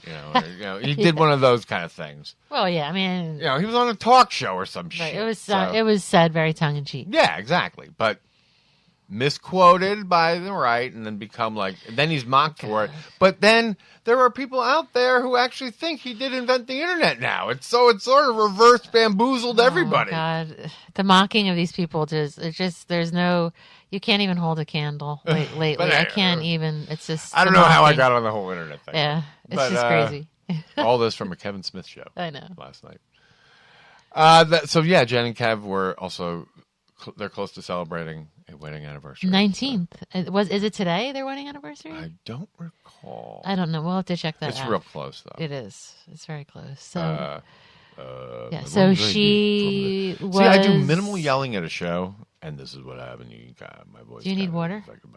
I have a little coffee here. She was at the later show. Yes, So she was not at the show we were at. Yes, because she's not a Kevin Smith fan. No, she's not. As we've learned. And she probably, was just kind of getting ready or needed longer. I don't know. But whatever. She needed her Lucky time. her. She's the best. I wish I had fucking worked. Yeah. I like her even more now after the stories that he told last night. They were just great. They were so fun. That's just sounds because like- you can make her come real easy. I know. God damn. I would never get the chance to do that. But anyway, whatever. She's married to Kevin. Yes. That would never, that would never be. You know a what's thing. weird? That would just be weird. That No, that whole it wouldn't thing even would be kind a of. thing I'm interested in. You kind of see it as a hero thing. Yeah, It'd be I kind too of. odd. The It's like whole, family or whatever. Right. Like the idea of her coming quick is sexy though, but Yeah. that's where it kind of stops. I Really guess it like all depends on what she's wearing. Yeah, Jen's an attractive So girl, what are you man. wearing? She's an attractive lady, woman. And Kevin It's is like Kevin looking- said, he's like, I feel the same way, man. I married up. I don't know what happened. I got. But very look lucky. at him. She's like, damn, fat man. Woohoo. And She's I can- probably liking digging on him. All right, ladies and gentlemen, going out last night with my beautiful wife was like this because She had on the tightest They white were not that tight. pants. Oh. And everybody in Manhattan was staring at your ass. Which I didn't even know because Yeah. you can't see I think behind that's why you. you had all those hot flashes, because you were getting hot from everybody staring at your I ass. was my ass, but it wasn't my ass. That was It was my your head. no, it was your ass that was everybody was staring at, because fuck. And so much so that there was like someone else said something, but there was a guy, it was a black guy bouncing up the street. He was like, "Your lady is beautiful." You know, he's like singing some kind of weird song and pointing at her. And all I could do was nod and say, "Yep, you're right. I'm a lucky guy." What are you supposed to absolutely say? right. Yeah, exactly. Get away from me, you. No, she's mine. Stay away. All I could do was agree. That is my ass. Yeah. And that's sort of like how. See, so Ralph is right. No, but it wasn't like that. It was like I felt fine when you were on my arm. Yeah, or you were behind me. Yeah, well, when I was behind you, I was blocking it. But I felt better when you were on my arm, because then it's like we're together. You can stare at it all you want, because I'm the one who's hitting it. You know what I mean? You're so crazy. But when you're alone, stop looking at that. Stop looking at my girlfriend. I did have like girlfriend. 4-inch. Stop looking at my wife's ass. I'm going back to when I was a boyfriend, girlfriend. I had about like 4-inch like black boots on too, so I was walking a little slower. 3 or 4-inch, but they were cute. That's you were going. God, they were cute, sexy lady. Ooh. Hey, if you got it, work it. You know what? I've been working hard on myself, and I mean, you guys know I've been kind of going through funky shit, and it made me feel good to dress up. I had a fun time. Yes. So anyway, but yeah, that was another very interesting aspect of the evening. Well, and plus we talked about maybe going out after, so it was fun. It's funny, like I don't know if you notice it or if you're pretending not to notice it, but man, the people looking at your fucking ass is ridiculous. Like, if there was a dude on the sidewalk, his head turned as soon as you walked past. It was It was fucking insane. Am I supposed to, like, is that like me too? Or am I supposed to pay a compliment? Because I'm totally like, hey, nice, thank you. But I know, I mean, like...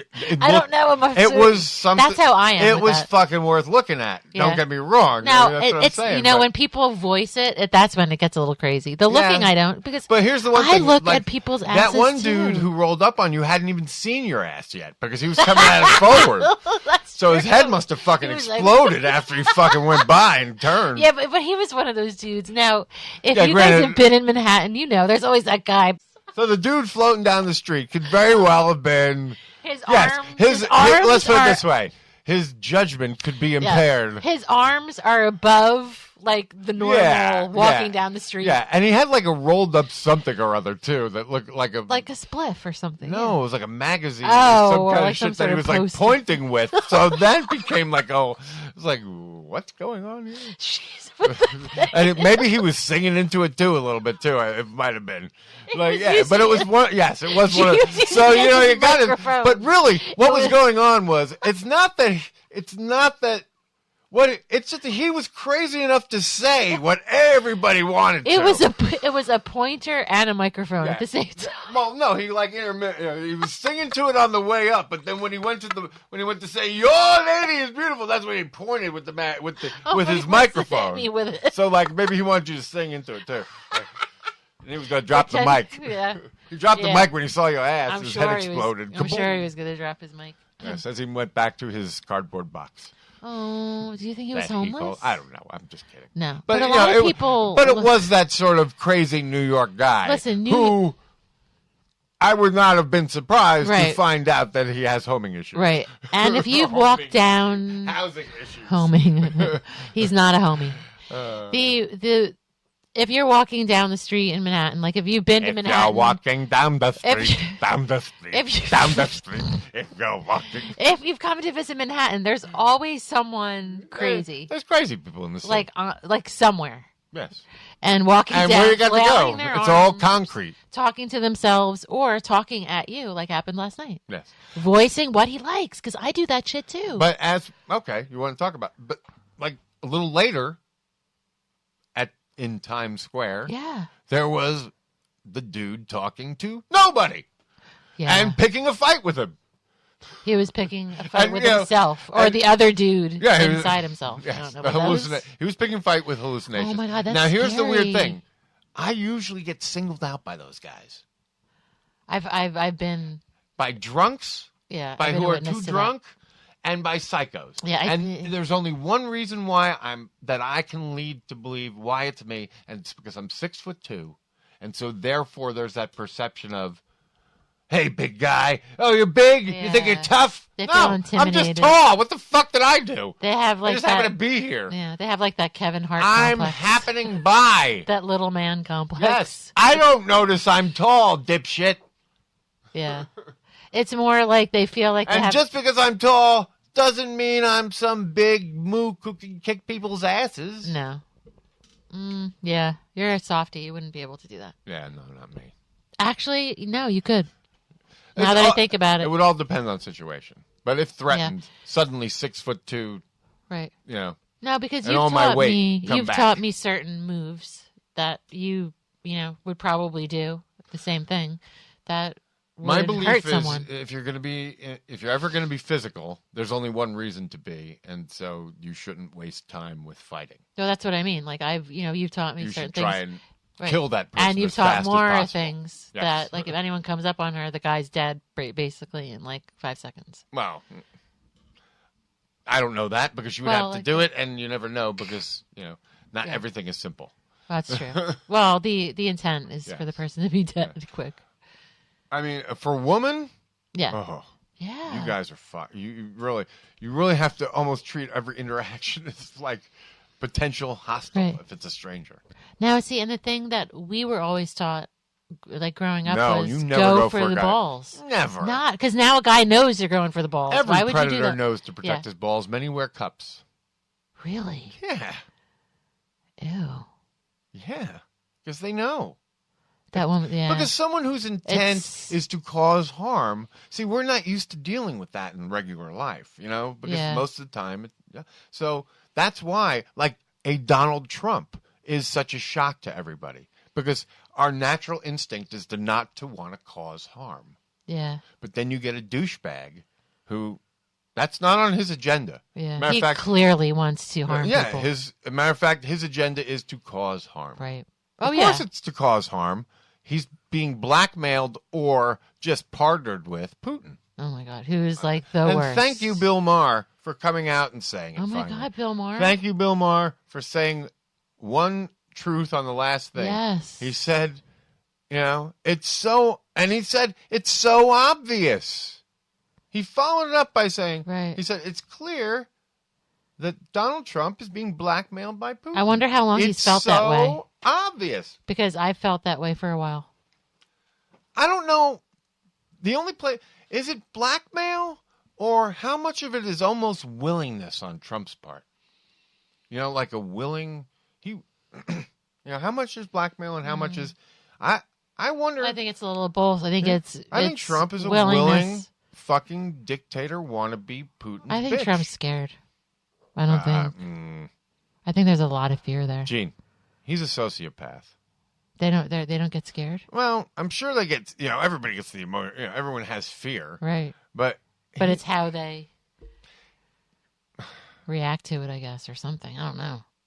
He has the inability to empathize with other people. That's important to know. Clear. Yeah, that is clear. But, Not only that, but he wants to intentionally hurt people, and it's so totally against. So even talking about him is so we got there from fighting, and why are we talking about fighting? But because because I'm a big guy. Because he brings up fighting, the thought of fighting. Yeah, and because we're talking about big. Right. Yeah, we were in the city, and right. But going. Yeah, the crazy guy who's picking a fight with nobody. Yeah, himself. Yeah. And it was clear that he was just on some drug. Or he was psychotic, which is. A lot of homeless people are fucking mentally ill. Can I tell you guys something too? I was thinking about it because there were a few people because I am not a Donald Trump type person. When I walk by people, I get sad. There are people, homeless people in New York City that are diabetic, that are shaking a lot. They're shaking from being in a diabetic, some sort of fucked up shit. You know what's interesting about a lot of the bad side effects of diabetes? They mimic an alcoholic being drunk. Okay. Which makes sense because of the sugar. Yeah, and including fruity breath, which smells alcoholic. And what they are in is some sort of sugar shock. Yeah.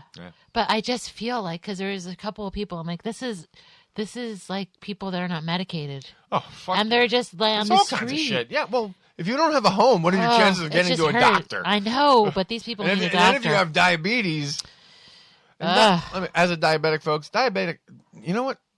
If I could wish one thing for diabetics, it's to not have it. No, I mean, I wish I got an allergic reaction when I ate sugar. You know what I mean? Oh, yeah. Something I wish, happens, if I ate sugar, I got physically nauseous. Because the problem is the very thing that makes you sick tastes good, and you don't feel it. Right. You don't feel it until you're so far gone that the damage is done. It's such a fucked up disease. It really is. Yeah. Why can't we cure this fucker? Yeah, Anyway, all right. Here's another thing. You have to live as though you've already had one heart attack. So, hey, Kevin, welcome to my world. Yeah. Because I've had a pill caddy for quite some time. Right. You have not had a heart attack, though. No, but diabetics Yes. are medically treated as though they've had their first heart attack. Yeah. So that's why, hey, I've been on baby aspirin for quite some time. Anyway. All right. Low dose is very important. You know what? This is a good time for us to talk a little bit about Death Wish coffee. Mm-hmm. All right, we want to take a moment to talk about Death Wish coffee. That's right. Ladies and gentlemen, do yourself a favor and get over to deathwishcoffee.com. And there you can buy the strongest coffee known to man without a prescription. The world's strongest coffee ever. Yes, as proudly displayed on my wife's sweatshirt over there. Yes, on my body, Yes. on my mug, Yes, on it's my on my mug. K-cups. Yes, and you'll know them by their telling sign of the skull and crossbones that It's tells so you good. exactly what you're in for. It's that used to be the international symbol for poison, but now it is the symbol for good damn coffee. It's awesome. Without milk, with milk, you don't really need it because it's strong. But it's not bitter. Not bitter. So you don't even need milk. You don't even need sugar, but you can add it if you'd like. It's just really, really the perfect, strongest, most awesome coffee. Become a junkie of Death Wish. DeathWishCoffee.com. Thank you very much. Enjoy it. And be sure to get 10% off your order at www.deathwishcoffee.com when you use the code ThatMan. That's one word, conjunctified, all caps. ThatMan for 10% off your orders at deathwishcoffee.com. I want to take this time to mention to you www.audibletrial.com/ThatMan on Fatman. That's right, www.audibletrial.com/ThatMan on Fatman. That's one word, conjunctified. Go there, sign up for your free 30-day free trial. Sign up, get a free book, a free audio book, because you don't have to go through no tedious reading. You don't have to turn no fucking pages. You don't have to do any of that bullshit. You get in your car, you put on your headphones, and you are listening to a book. You're taking a magical journey into a fictitious land. You're expanding your mind, all when you're stuck in traffic. Fucking amazing. Audiobooks. These are the wave of the future. And you can get in for free for 30 days. A free trial. And when you get your free trial, you can download a copy of Tough Shit by our Savior, Kevin Smith. That's right. Our Lord and Savior, Kevin Smith, has left words for us to follow in our lives, and we can get it for free just by signing up to audibletrial.com/ThatManOnFatman. That's right. audibletrial.com/ThatManOnFatman. Thank you. Please sign up. You'll be very happy you did. And we're back. Yes. Thank you to our sponsors, Death Wish Coffee. and Audible. Yeah. So nice. Audible. Hey, thank you folks out there. Yeah, Audible. Yeah. Apparently we've made some money. So Need some. Yay. Yeah, we're going to give ourselves Thank you, a Audible. What a happy surprise. Thank you folks for when choosing to go and become a member of Audible, using us as your gateway. Because I know tons of podcasts out there advertise Audible, but thank you for using us. So. Yes, and if you haven't read Kevin's book, you can check out Audible. Or, any book. There's some good Any books book out in there, in their library can be your free Audible. It does not need to be Kevin's book. Or right. any of that. Comey's book's pretty good. You haven't checked that out yet. I've come across audio, full versions of Kevin's audiobook online. Really? Yes, on a certain video type channel. I won't mention by name. Okay. I don't want to get anyone in trouble. Well, when we can, we like to kind of pay for things. Yes. I know I pay dearly every day. Well, no. Especially for the people we like. We like to reward them for their creativity and pay. Like we paid to see Kevin last night. Yes. That's how we, give back and say, hey, thank you, dude. But we won't mention that's a write-off. Oh, my God. It's, because he's thanking us. He thanked someone us. out there, you know what, though? Someone out there, a light bulb just went off. Yeah. Because they can go, oh, wait. A podcast about the thing I love means I can write off things about the things I love. You never know. Hey? That's true. Could have sparked something. It could be that simple. You never know. Yes. So it was a whole lot of fun. Yes. I talked a little bit about Bill Mahr just before the break and him saying stuff. There was a couple things. I have a love-hate relationship with Bill Mahr of late. There's some things I'm totally on board with. Like he and I see eye to eye. And in particular, and Kevin would also enjoy the end of last weekends. So it would be Friday nights, just this past Friday nights. It was on 420. Mm-hmm. So he did a comparison sort of how cannabis should be like guns.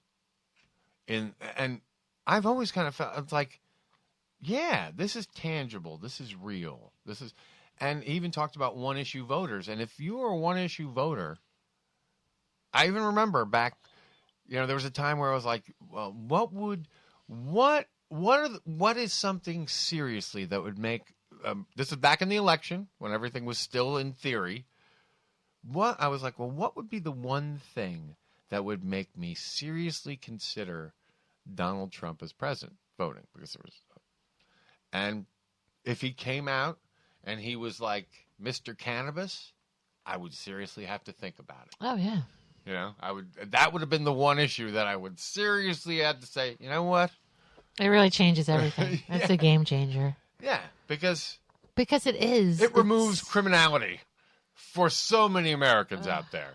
Yeah. We know so many Americans who are essentially made criminals from consumption of a harmless right. substance.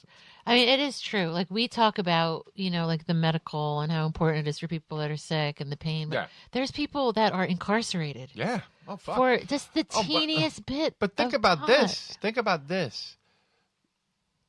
I mean, the way it's going. Plus, I remember just on this very subject, the guy from Colorado. This didn't get a lot of news coverage, but because look at the fucking world we're living in right now. I know. But Donald Trump made a deal with the senator from Colorado that he would not go anti-pot, and send, become a big, I guess, tweet about anti-pot or whatever the fuck.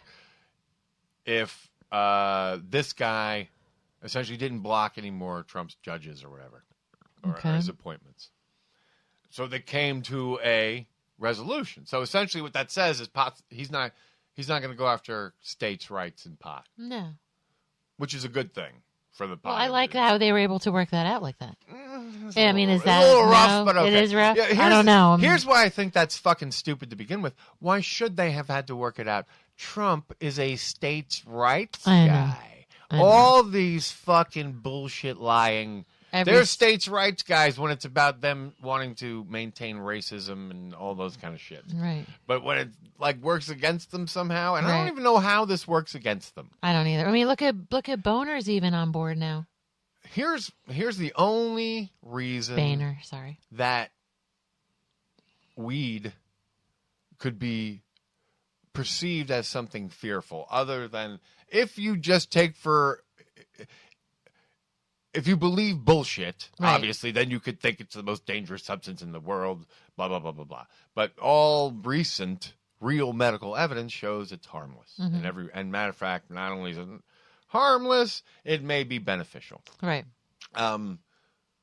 So if you willingly dismiss all that, then I forgot where I was going. Right. Well, if you were to listen to Kevin last night, I swear to God, that shit saved him from dying.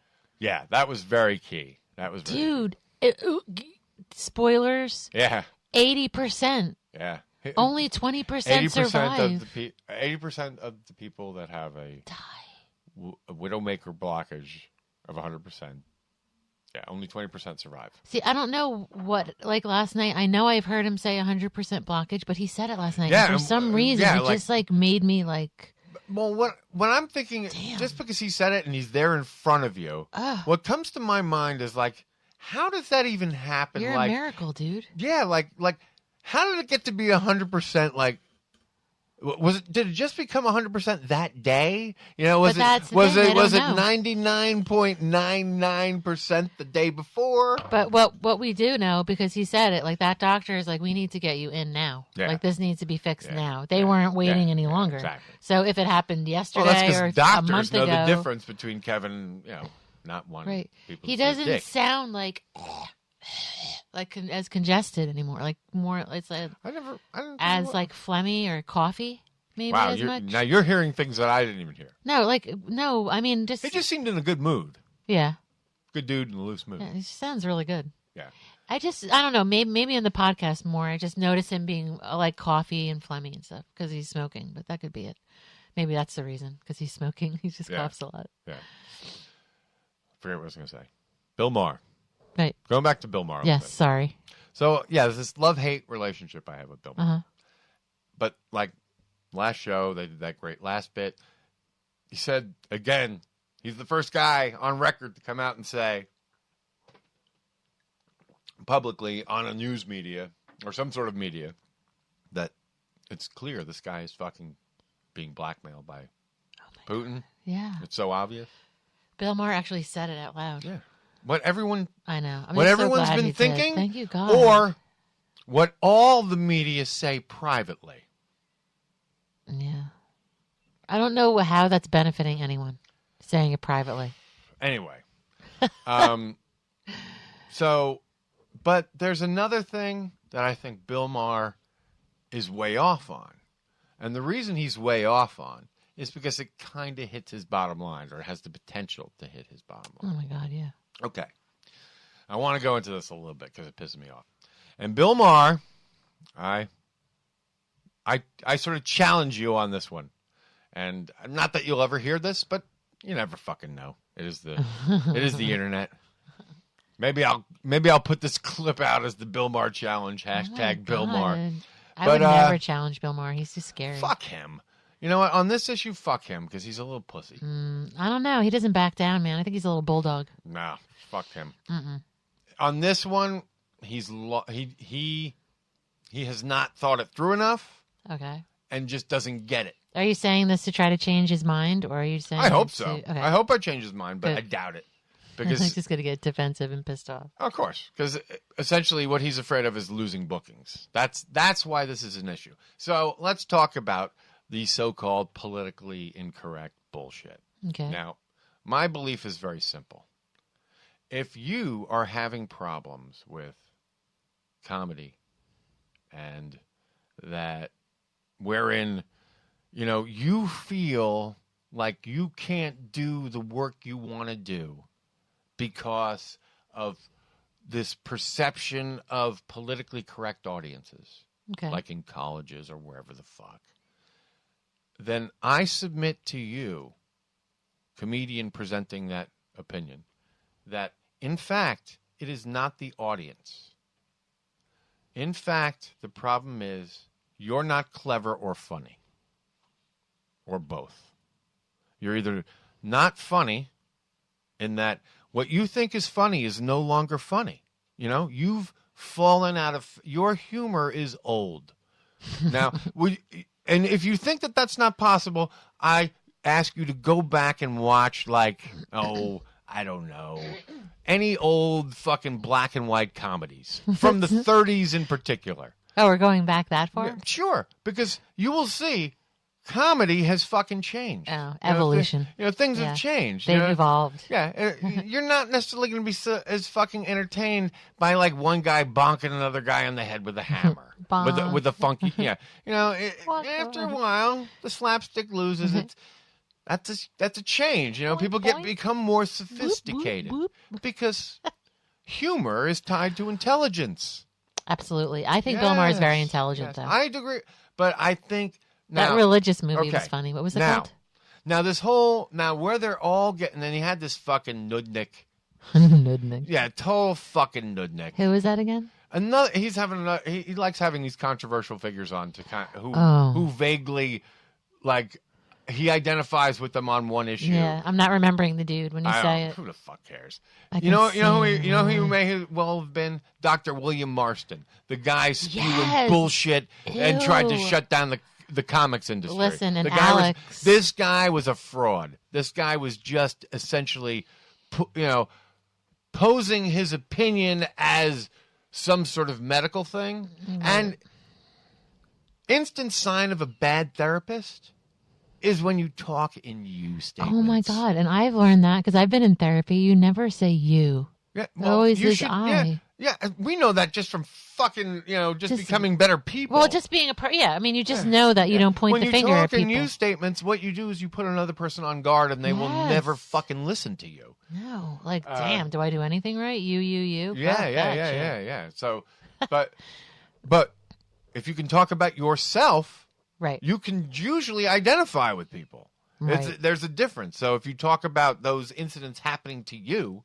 right, then you change the dynamic. Well, and you draw people in. Absolutely. Yes. You're opening up a conversation. So anyway, this guy was a douchebag therapist, and I don't. He had some sort of. I felt like he was from the Netherlands or someplace because he just had that little touch of accent from that area. And he was so douchey. Yeah, and apparently he got on he got some viral video. Yeah, and then he started talking about birth control. Now, let's talk about this a little bit. Now, here's Bill Mahr. And he should fucking know this because he's in show business. Now, the right wing, whatever we want to call this, for shorthand, we'll call it right wing, Republicans, conservatives, whatever the fuck let's say conservative media. Okay. For the sake of right. The conservative media has created sort of its own machine. Yeah. To promote its, bogus media figures. And it's almost sort of easier on their side because all you have to do is be willing to spout, hateful shit, like that no one likes. Yeah. Well, it doesn't even have to be the truth. Yeah, exactly. If you're willing to come at things from a certain perspective, and now it's even more a lie. Basically, now if you're willing to be some sort of aspect of Trump, it's that kind of thing. The right wing, hey, i.e., what the right wing will do is say, "Oh yeah, whatever this." But Hannity's the end result. But so then, so true. What they have are these right wing book mills. So. The right-wing press. Right. So what they would do is they would press all these books, so they get, Miss Douchebag or Mr. Douchebag to write their hate fucking shit. It's all politically lined. It's all goofy. It's all, like fucking Ann Culture bullshit. It's a scam of its own kind. Right. And then... She's a scam. So then they take these books and then they stuff them down. They essentially use them as, like, gifts and all kinds of stuff to... inflate sales. So it's like it's a mill of popularity. Then now that they have the right-wing douchebag with the manufactured book, which is the numbers are totally made up. The next money-making piece of the scam is to get them on the college tours, the college book tours, the college, speaking signings tours. And all that. Yeah. Yeah, which are very high-paying traditionally. Oh yeah, high-paying gigs for little effort. Right. People on the left in the colleges started going, why are we allowing them to do this? Why are we becoming part of their media mill? And then the next thing is the talk shows. So now they're so that's what I'm saying. So they built this career. Now they're right-wing figureheads saying hateful shit because they have the crazy book and they can go on the crazy college tours. And at some point, people in colleges started going, first of all, we hate what they say. Right. Now, we pay for this private university. Why the fuck do we have to continue to give these people money to listen to the shit that we don't like? They're not impinging on these assholes' freedom of speech by not having them at the college. Right. Or by canceling their appearance. They're not. Here's what's happening. The college books them. The people in the college, students, whatever, if they're whiny little bitches, although in truth, Bill Mahr is the whiniest little bitch on this of all. So then, what do they say? We don't want the fucking jerk off speaking here because his stuff, what he's saying is repulsive. So, and college I'm paying for, please renege that fucking invite. Yeah. Because he is a piece of shit and we shouldn't promote his shit. And I pay for my And I pay for my private university, Absolutely. my private so I don't want that guy here. I have say in this school. Absolutely. I totally agree with that. They're exercising their freedom of speech by exercising a private university to not hire a dickhead. And so that overpowered the other. That's what Bill Mahr doesn't get. And what bothers Bill Mahr about that is he could be the dickhead that people don't like. Is that true? You think he is? Yes, because he's afraid of gig cancellations. Yeah. See, because he's not the guy who he can identify with being fucking, right. And I don't know why comedians are so upset with the groan. The groan is just another type of laugh. Because groans always lead to laughs. Yeah, but isn't it good to get a reaction no matter what? Yeah, exactly. Give me a fucking groan. Does it have to be a laugh? Groan is like, yes, I got you, motherfuckers. I hit a nerve. And but when fucking what's his name gets a groan, what does he do? He gets all upset and mad at them. He wants to laugh all the time. He scolds them for being oversensitive. Well, it's like you are not funny, Mr. Mahr. You are losing your stuff. And it's happening right in front of you, you unfunny motherfucker. That's the bottom line. Because you're such a pussy, you don't get this. These kids are exercising their rights over not having douchebags speak at colleges. The colleges aren't the fucking problem. The problem are the hate fucking speech motherfuckers that nobody want to fucking listen to. Yeah. Get it? That's what used to happen. See, the media used to have gatekeepers, and when crazy motherfuckers came along, they didn't air it. Right. Now it's like the media does the false equivalency all the time to make everything a fucking debate. Right. And it's a false debate. Well, it was that same shit when Kevin, remember the Chris Pratt Thoughts and Prayers thing? Yeah. It was So that same Bill shit Mahr, no. It's not politically correct. You don't know what the fuck you're talking about. They're not losing their freedom of speech. The kids are exercising their freedom. Yeah. Good for them. Exactly. And he should be. And they're shutting these people down and they're not having them come and boo-hoo-hoo. Why are you falling into the fucking trap of whiny, pussy, right-wing fuckers and shame who on are you. essentially mad that they can't say nigger anymore? And shame on you for not focusing on those kids actually, that's exercising their rights. They That's can say nigger. They just don't like the fact that when they use the word, they get backlash. They don't like that there are as consequences. They should, There's because consequences. it's a disgusting word. Yeah. There are consequences to using the N-word. Exactly. I want to be able to just say stuff and get laughs with no consequences regardless what I mean. No, that's not how it works. No, it's not. It's not. I don't think Bill Maher's ever used the N-word. Do you think he has? Oh, I don't fucking care. You know what's funny? Want to know something interesting about our society as a whole? Everybody says the N-word now, right? But nigger is not a fucking... It's not even one of the 7 words you can't say on TV. No, it's not. So what does that say about us? You know what I mean? It's so gross. And it's still not. But now that it's 2018. we all sort of self-censor. Well, yeah, because we're decent people, and we know that it's a hurtful word. Yeah. God, I don't want to walk around hurting people. But I have very mixed words. I have very mixed emotions with that word, in that, like, I don't know that necessarily saying the N-word is proper in all respects. Sometimes you have to say it, like, especially if you're quoting. Or, well, in that way. I mean? But no, white people can't use it in, ooh, my nigga. No.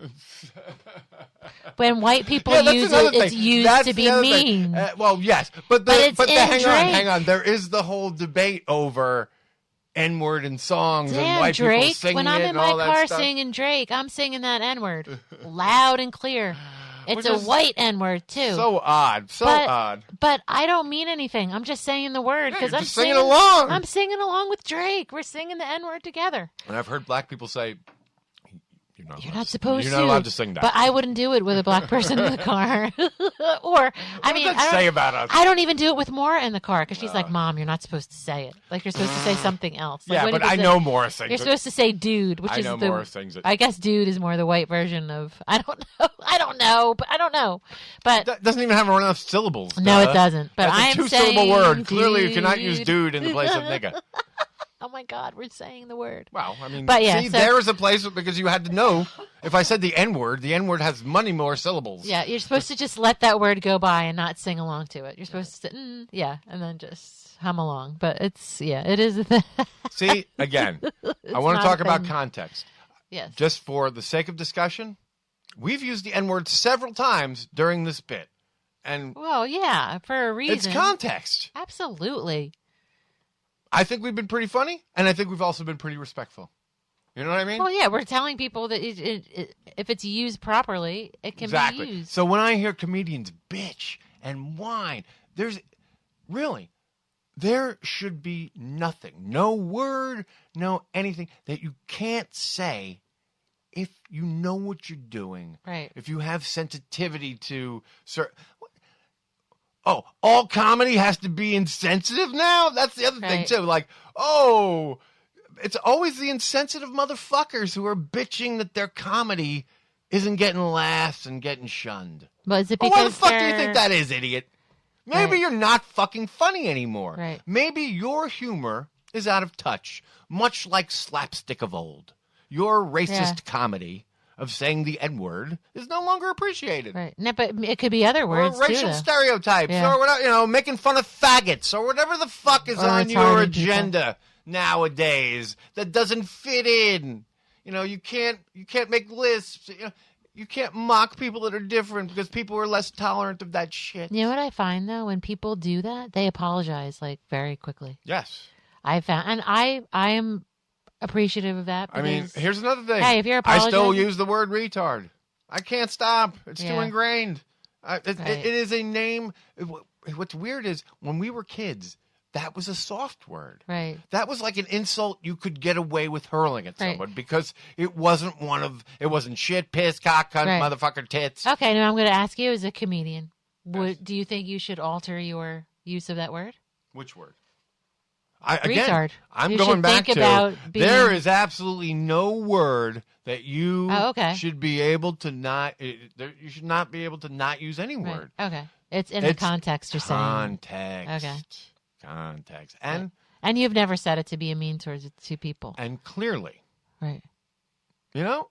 Seriously, this is the thing, and this is why. And you notice it's usually older comedians, baby boomer, or You won't see a comedian like 5 minutes ago. You won't hear Patton Oswalt talk about it. Well, because they haven't grown with the times. Like, there's funny and there's just like outright like disrespectful. Yeah. And that's not why we're here. We're here to kind of relate and laugh. Like Andrew Dice Clay, if he arrived on the scene today the way he did in the night, he just wouldn't happen. Oh. He just wouldn't happen. Again, I want to point to another thing.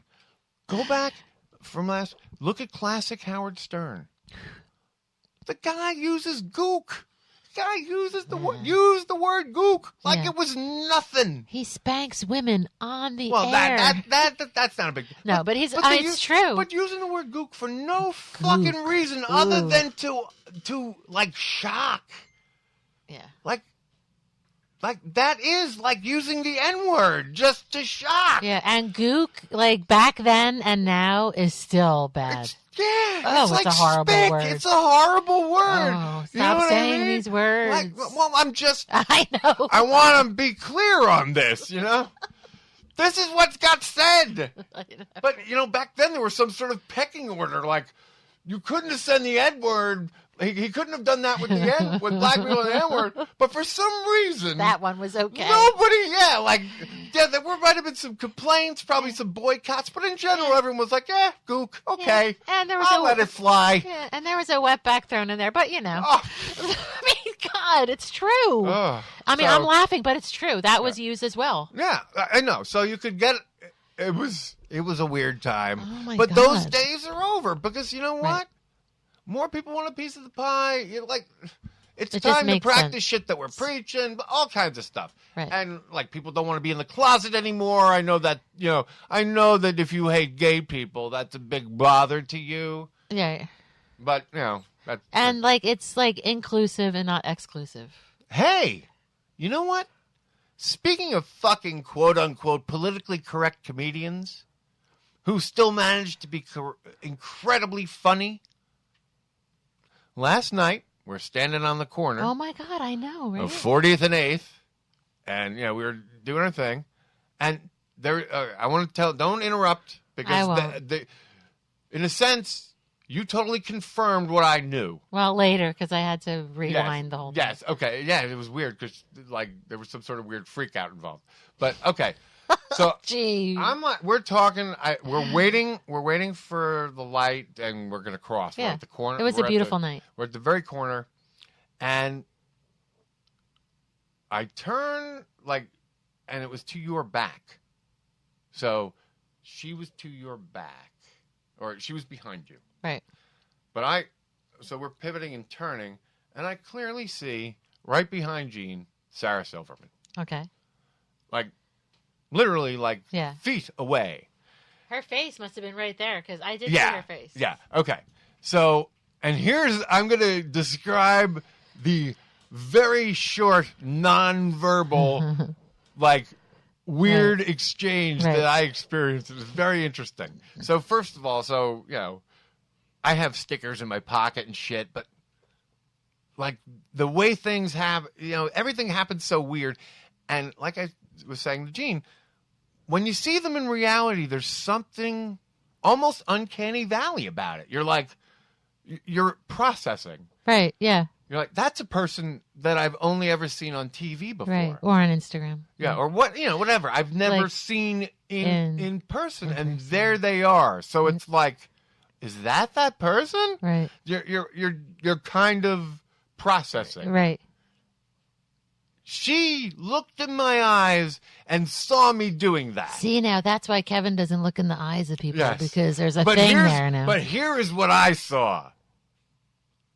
Oh, shit. This fucking guy recognized me. See? I hope my fucking Uber is here so I don't actually have to fucking talk to these people. And, but that was... She's really like that. She's very home... you know what? I get it.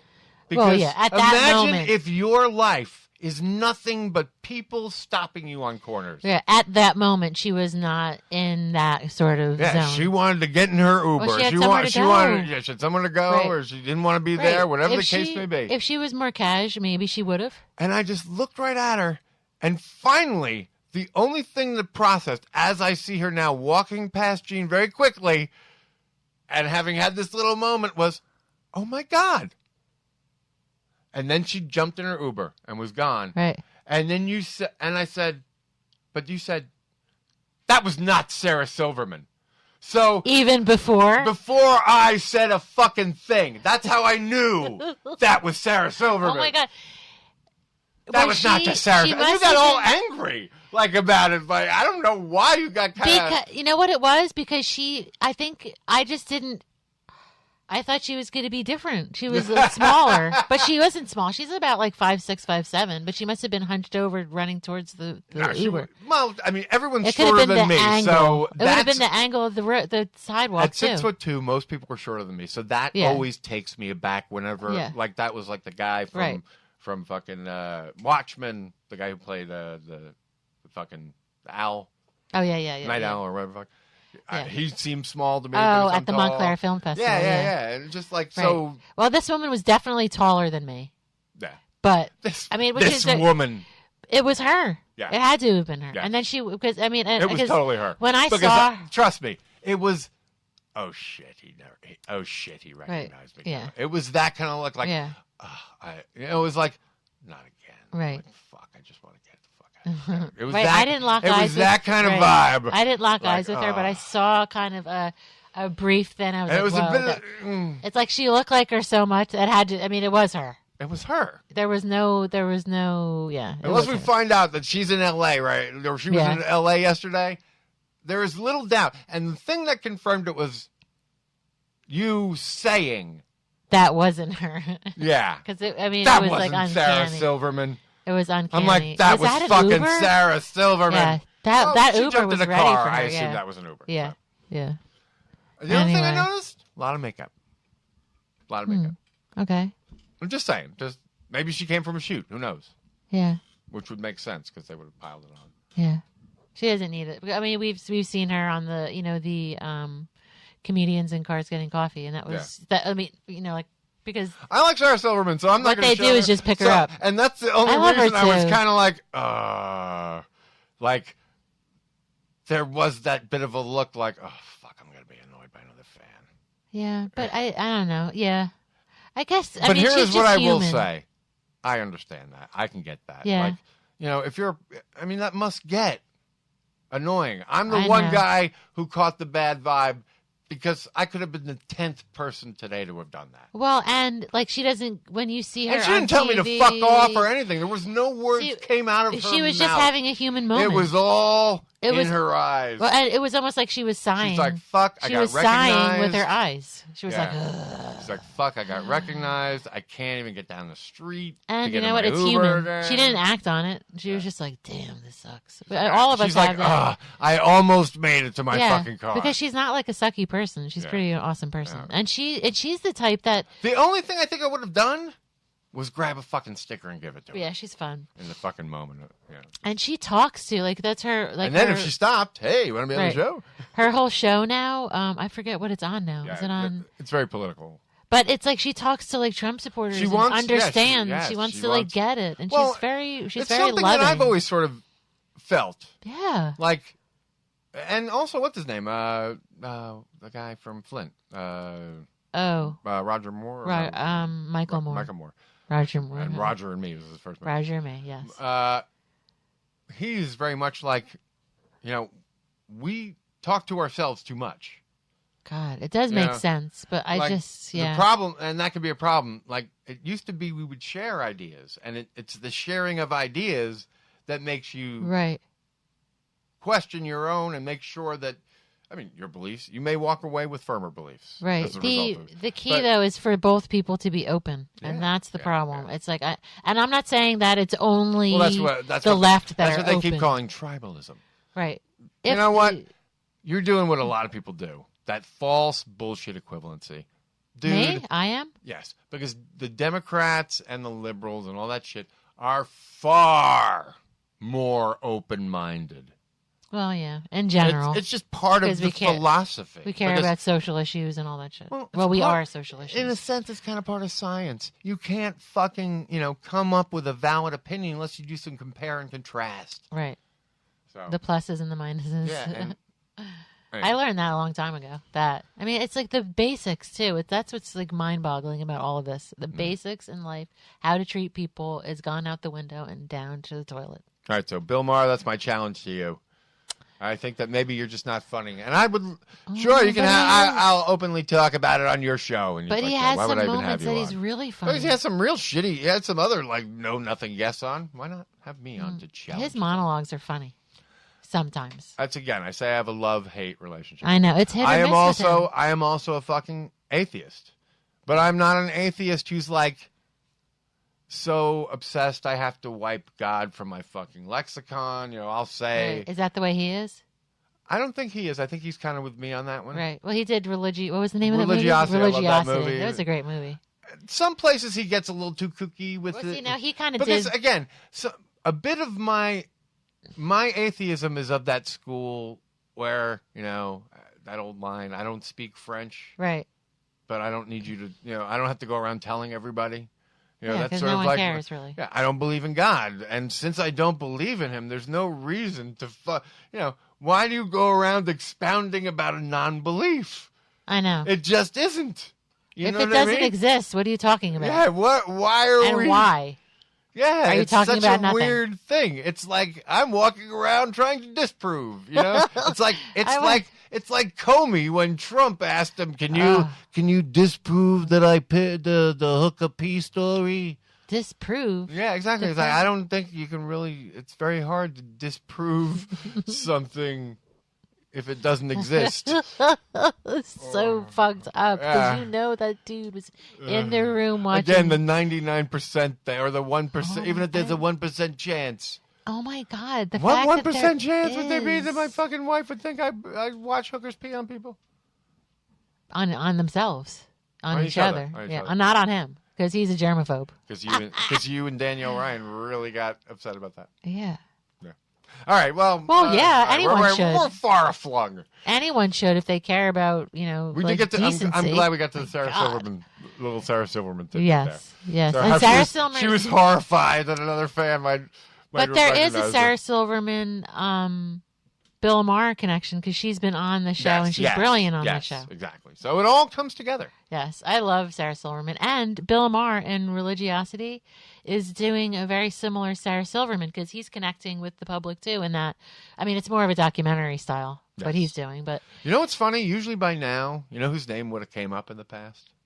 Who? That red-haired guy. Who's that? Whose name I can't remember anymore. That's how fast he disappeared from showbiz. That red hair guy? Yeah, the guy who was jerking off and like women were watching and stuff. What? The comedian who was jerking off in front of women. Oh, yes. What the fuck's his name? I don't know. He was, we filmed him too. No, we didn't. We didn't film him. No, we didn't. Oh, I know who you're talking about. Fuck, why can't I think of his name anymore? Tells you how fast he disappeared from media. Yes. Everyone out there is going, it's this guy, dummy. And we still love him, even though he's a pervert. I'm having a total space moment. Louis C.K. Louis Thank C.K. you. Yeah, Yes. I don't know. He is redhead. That's right. He's a ginger. Yeah. He's a ginger. He's a ginger. He's a ginger. We should probably wrap this up. We've gone quite a bit. Everyone's bored. We're sick of you. She's Danish. We're sick of you pontificating like a bunch of scumbags. So next week, another special for me, I think. Just like we had Joe, a.k.a. Pork Chop Murphy, on a few weeks ago. Coming up, one of my other good friends, Mr. Robert McCausland. Mm-hmm. He was if you go back and listen to our BCJ stuff, there was a lot of drama there. That drama is long under the bridge and all that. Yeah, it seems to be like gone and forgotten. And yeah, and the most interesting thing is he moved out to California and he was back for a visit. So I got to sit down with him. And you guys know and us. What that means is, hey, like we want to move out to L.A. We now have a friend of over 25 years or whatever out in L.A. It's almost like we're there. To tap as a resource. So we're going. It certainly is a help. Yeah, so all of our LA friends, we're going to kind of get the connection going with so our that'll friend. Be another little more personal show, but It'll be fun. You enjoy it. Yeah, and he's a really cool guy, lots of fun. Yeah. Comic book, he loves his comic books too. Yes. Just like Joey. Yes, he's another geek. Superhero geek. Another 90s geek. Yes. And a musician, so lots of fun to talk. Yes. All right. And no one else. Ooh, just a little thing. We're almost out of our first batch of stickers, but we have like 1,000 coming. And I really liked the second batch because I feel like we went a little more humble. Right. and I like that. And it's more us. And what I like is, at the top, they now say something like, hey, maybe you want to hang on to them. They'll be a rarity. Yeah. Something like the original Kevin Smith fanboy podcast. And it just felt, it was too wordy. Yeah. And if I want any message emblazoned on a sticker, I want it to be that if no one's told you today. Yeah, I don't know if that part's No, on. that's not that. But that you're No one smart. told you. You're smart and you're good. Because you are smart and good. You're smart and you're good. Right. Because how often do you hear it, really? Yeah, You don't hear it enough. Just like Kevin is talking about to his, his workmates on, Supergirl.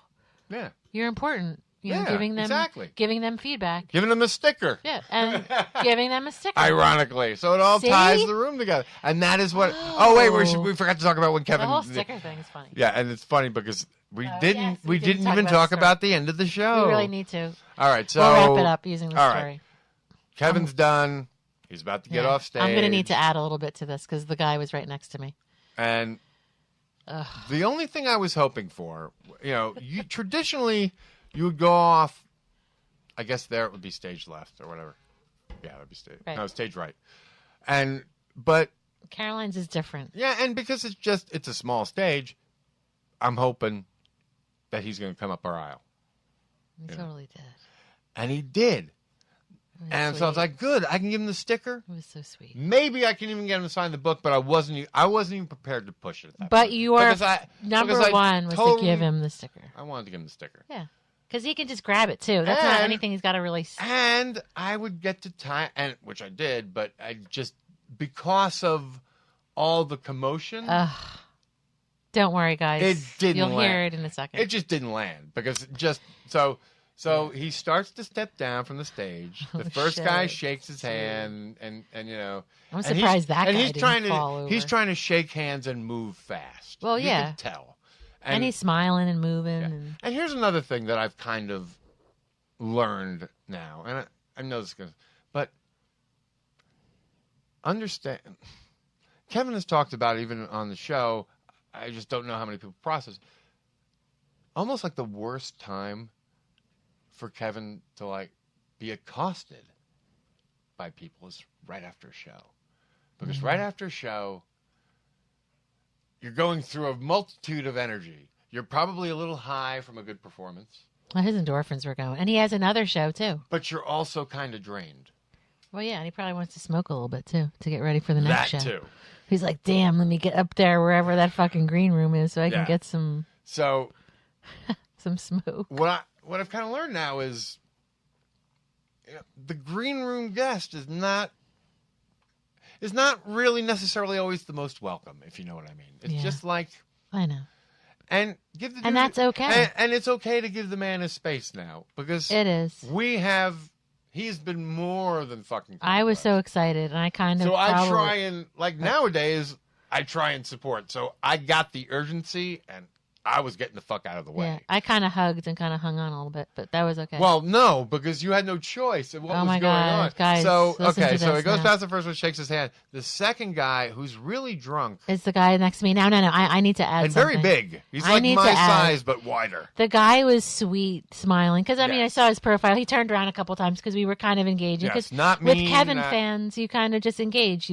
Sometimes you look at each other, you kind of look eyes, you kind of smile, you nod, you just have a thing going on with each other because you're Kevin fans. So the guy next to me, I've watched him. Hang on, I can draw a comparison. Mm-hmm. Mark Bernardin talks about the nod. Yeah, the nod among black guys. That's the same sort of thing. A Kevin fan, you just nod. It's more like have a thing. The flab. Yeah, the flab. I'm kidding. I don't even know what that is. No, it wasn't. But anyway, I saw this guy deteriorate pretty much through the night. He was just not moving as much. Yeah. So Kevin comes towards us. Yeah, the guy's up this right aisle. next to me. So now I've turned. So by now aisle, I mean, okay, there's 2 tables next to each other, and then 2 strips of chairs. So 8 chairs. Right. That he's going to walk in between. And there's so this guy stands up and falls Well, he stands up and and immediately starts to lose his balance. And Kevin is... But he wanted to give Kevin a hug He anyway. really did, So that's what he got up to give Kevin a hug, but in the process, it's just also lost his balance. Now so think now about this. he's kind of falling into Kevin. Now think about and this. He's probably about 220. And Kevin is 40 pounds lighter. Yeah, I know. So Kevin is now being pulled down by this man. Yeah, so this guy, no, seriously, this guy was about 6'2". He was about my height, might be a little taller, because usually the only time I notice height is when someone's a little taller than me. Yeah. Because then I go, wow, they're fucking tall. He was kind of a tall dude. And he had big. some weight on him. So he I was would a say big about dude. 210, 220. Yeah, so he was definitely bigger than Kevin. Yeah, and Kevin's and smaller. he's coming and down he's on him. Oh my God. And Kevin was not expecting it and also started to lose his balance. He did. And it was very... And he started to go back. Yeah. He started backing. So there's people everywhere, and he's literally falling on the people behind him. So now as he's coming So up... now everyone is starting to stabilize the two of them, essentially. I know. And the guy just... I mean, and you know what? I know, because you had everyone in these seats and everything. He We're there. He ruined it. But as he was coming, as But Kevin we've was had coming, Kevin moments before. it happened so quick. It was as Kevin was coming up, he looked at me. He's like, "Hi." Yeah, but for a moment there, this is true. When he lost his balance, there was a moment there where I truly saw fear in Kevin's eyes. That guy was just going to go. I'm going down, and this guy's coming down on top of me, Oh right in my front of these God. people. Yeah, I saw that in his eyes. Ugh. So thank God everyone got him stabilized. Yeah, he was stabilized, and he was like, "Hey." And or whatever. after that, it was very quick. like it was a fight or flight kind of moment. Well, because what happened was it wasn't like he was naturally coming. Now he had kind of like skipped over me because he had kind of jumped. Kind of moved a little what bit. had happened was like. Also, now he's coming out of fight or flight response, going like, I know. This is why I'm like, you know what, dude? Fuck you, dude. Well, Ruined my moment. Anyway, I don't gave think him a that guy hug, but it was no. He absolutely He gave him a didn't. hug, but he did recognize you. He's like, hey. He did. And I kind of clung on a little bit because I wasn't long enough, but he needed to keep moving. I knew. He I needed could to tell. keep moving. Yeah, that shit was just going down. Yeah, he needed to and keep so I moving. just said, hey, buddy, here's a sticker. Yeah, and he grabbed it and went on his way, and it worked out. But my joke being, like, you were just talking how you got offered stickers to the girls. Yeah. So I don't know if it connected because of all that commotion. If he drew that's what I was trying to. That was kind of cute. Yeah, I don't know. He might not have. Had he not fallen, maybe he would have had time to sign the book. But I didn't even. Well, he might have been able to I didn't quick. even bother to ask and all that. No, I just want at that point. Let me just give him a maybe at the pop thing. Maybe we could slip the book in there. Oh yeah. We sure. definitely. Yeah. Can you sign one more thing? Yeah, of course. Yeah, I'm sure he'd be fine with that. I still, you know what stinks? I still owe a friend a signed copy of a movie that I promised him. I made a claim that I'd be able to get him. We might have to get that I just haven't too. done it yet. So I definitely have to execute on that. I think we've talked about it It's too. to an old boss. Yeah. So. Yeah. Yeah, I feel kind of schmucky for not having executed. We could get that too. Yeah. I'm sure just as long as you have a pop, because I know on that day, what is the day again? May. I want to say it's May 5th or May 5th. May something like that. Yeah, it's like the beginning of May at the Stash. He's doing a signing of the Funko Pops. Now I'm sure it's any Funko Pop that you have of Kevin. He'll sign it. I don't know what the rules are with everything else, but we'll just have to check. I don't know that they're necessarily going to. If there is anything, I'll let you guys know. Because, I mean, Kevin's always that type of guy. Like, here's an example. Look at Fatman on Batman. Yeah. When you watch the videos now, what do you see at the beginning of the show? You see a whole bunch of shit laid out on the table to be signed. It's like people's books and movies and Yeah, but this event is specifically a pop event, though. That's why I'm just saying. I wonder if it's a different. Specifically a Funko. Yeah, but Funko's not going to be like, hey, it's a Funko. You can't sign that. Yeah, just as long. So that's what I'm saying. Just as long as you bring a pop to show sign. that you've purchased a pop. Correct. So our pops are coming Which is today. cool anyway, because you're a fan and you want to support Kevin. Yes. And his heart attack less a life. Yes. We will finally have a Funko pop of Kevin to display. We'll each have one. Yes. We got two. Yes. One boxed, one unboxed. Yes. Yes. Or one for you, one for me. Yes. It can join Chopper. Chopper is kind of cute. My only pop. Oh, no, because I have Daredevil, too. Yes. So, but he's more of a bobblehead. Yeah. So. That was a Christmas present, that one. Yes. All right. Maura, in true kid fashion, buys the pop that she likes for you. Aw. Hey, I really like this. I bought it for you. She loves you. I know. She's Hey, sweet. she thought of me in terms of superheroes. I'll take Absolutely. it. I'll take that. Just that minimum effect. Just that. Well, all right. All righty. All right, folks. Again, as I was saying earlier, in case no one has told you today that you're smart and good. You guys are smart and good. And we'll catch you next week. And get a sticker, and you'll know it all the time. Yes. You can go to thatmanandfatman.com and get a sticker. Yeah, I think we got to figure that out. The link is a little broken. Okay. Or just let us know on Twitter you want a sticker, and we'll figure it out. Yeah. Mail it to you. Yeah, you can PayPal us. Yeah. 1 or 2 or 3 or 4. Yes. Yeah. Anyway. Okay, guys. Have a good week. Bye-bye. Bye.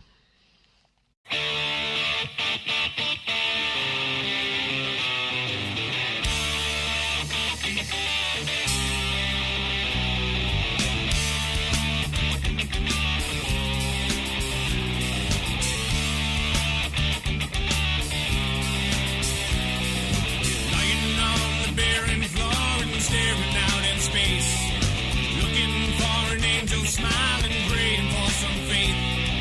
Thoughts are drifting through my mind and filling it with fear. Is there something else out there, and just why are we here?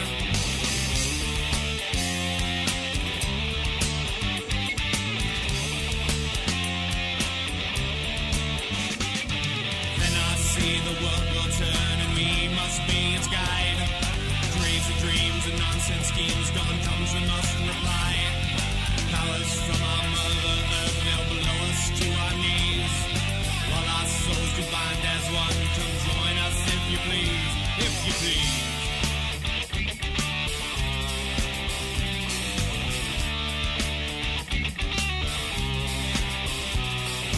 Reading moments one by one and smirking like a thief. Sleeping through another night and deepening our peace. Genesis and matter's wake is coming from our sun. Living in this very moment, for this moment's done.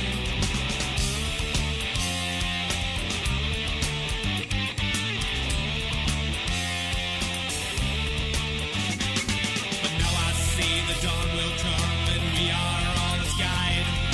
Crazy dreams and nonsense schemes, the Godhead in the skies. Powers from our mother earth is all we'll ever be. All our souls do bind as one, come join us if you please, if you please.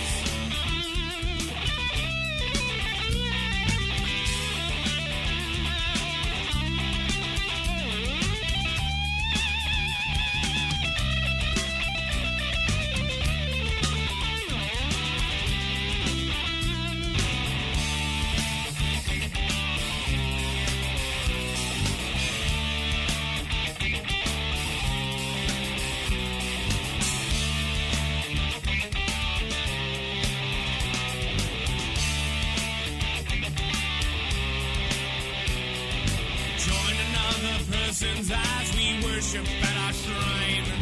Bursting flowers into bloom, there's no such thing as time.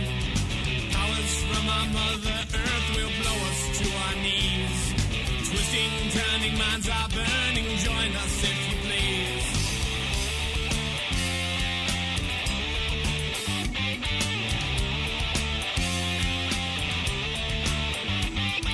And now I see that I am just beginning its demise. Flashing bits of comic light that vanish from the skies. Powers from our mother earth is all we'll ever be. All our souls do bind as one, come join us if you please, if you please. If you please. If you please.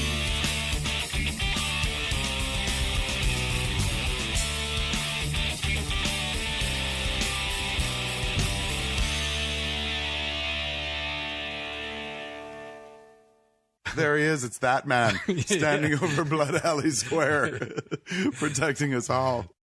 Go get him, that man.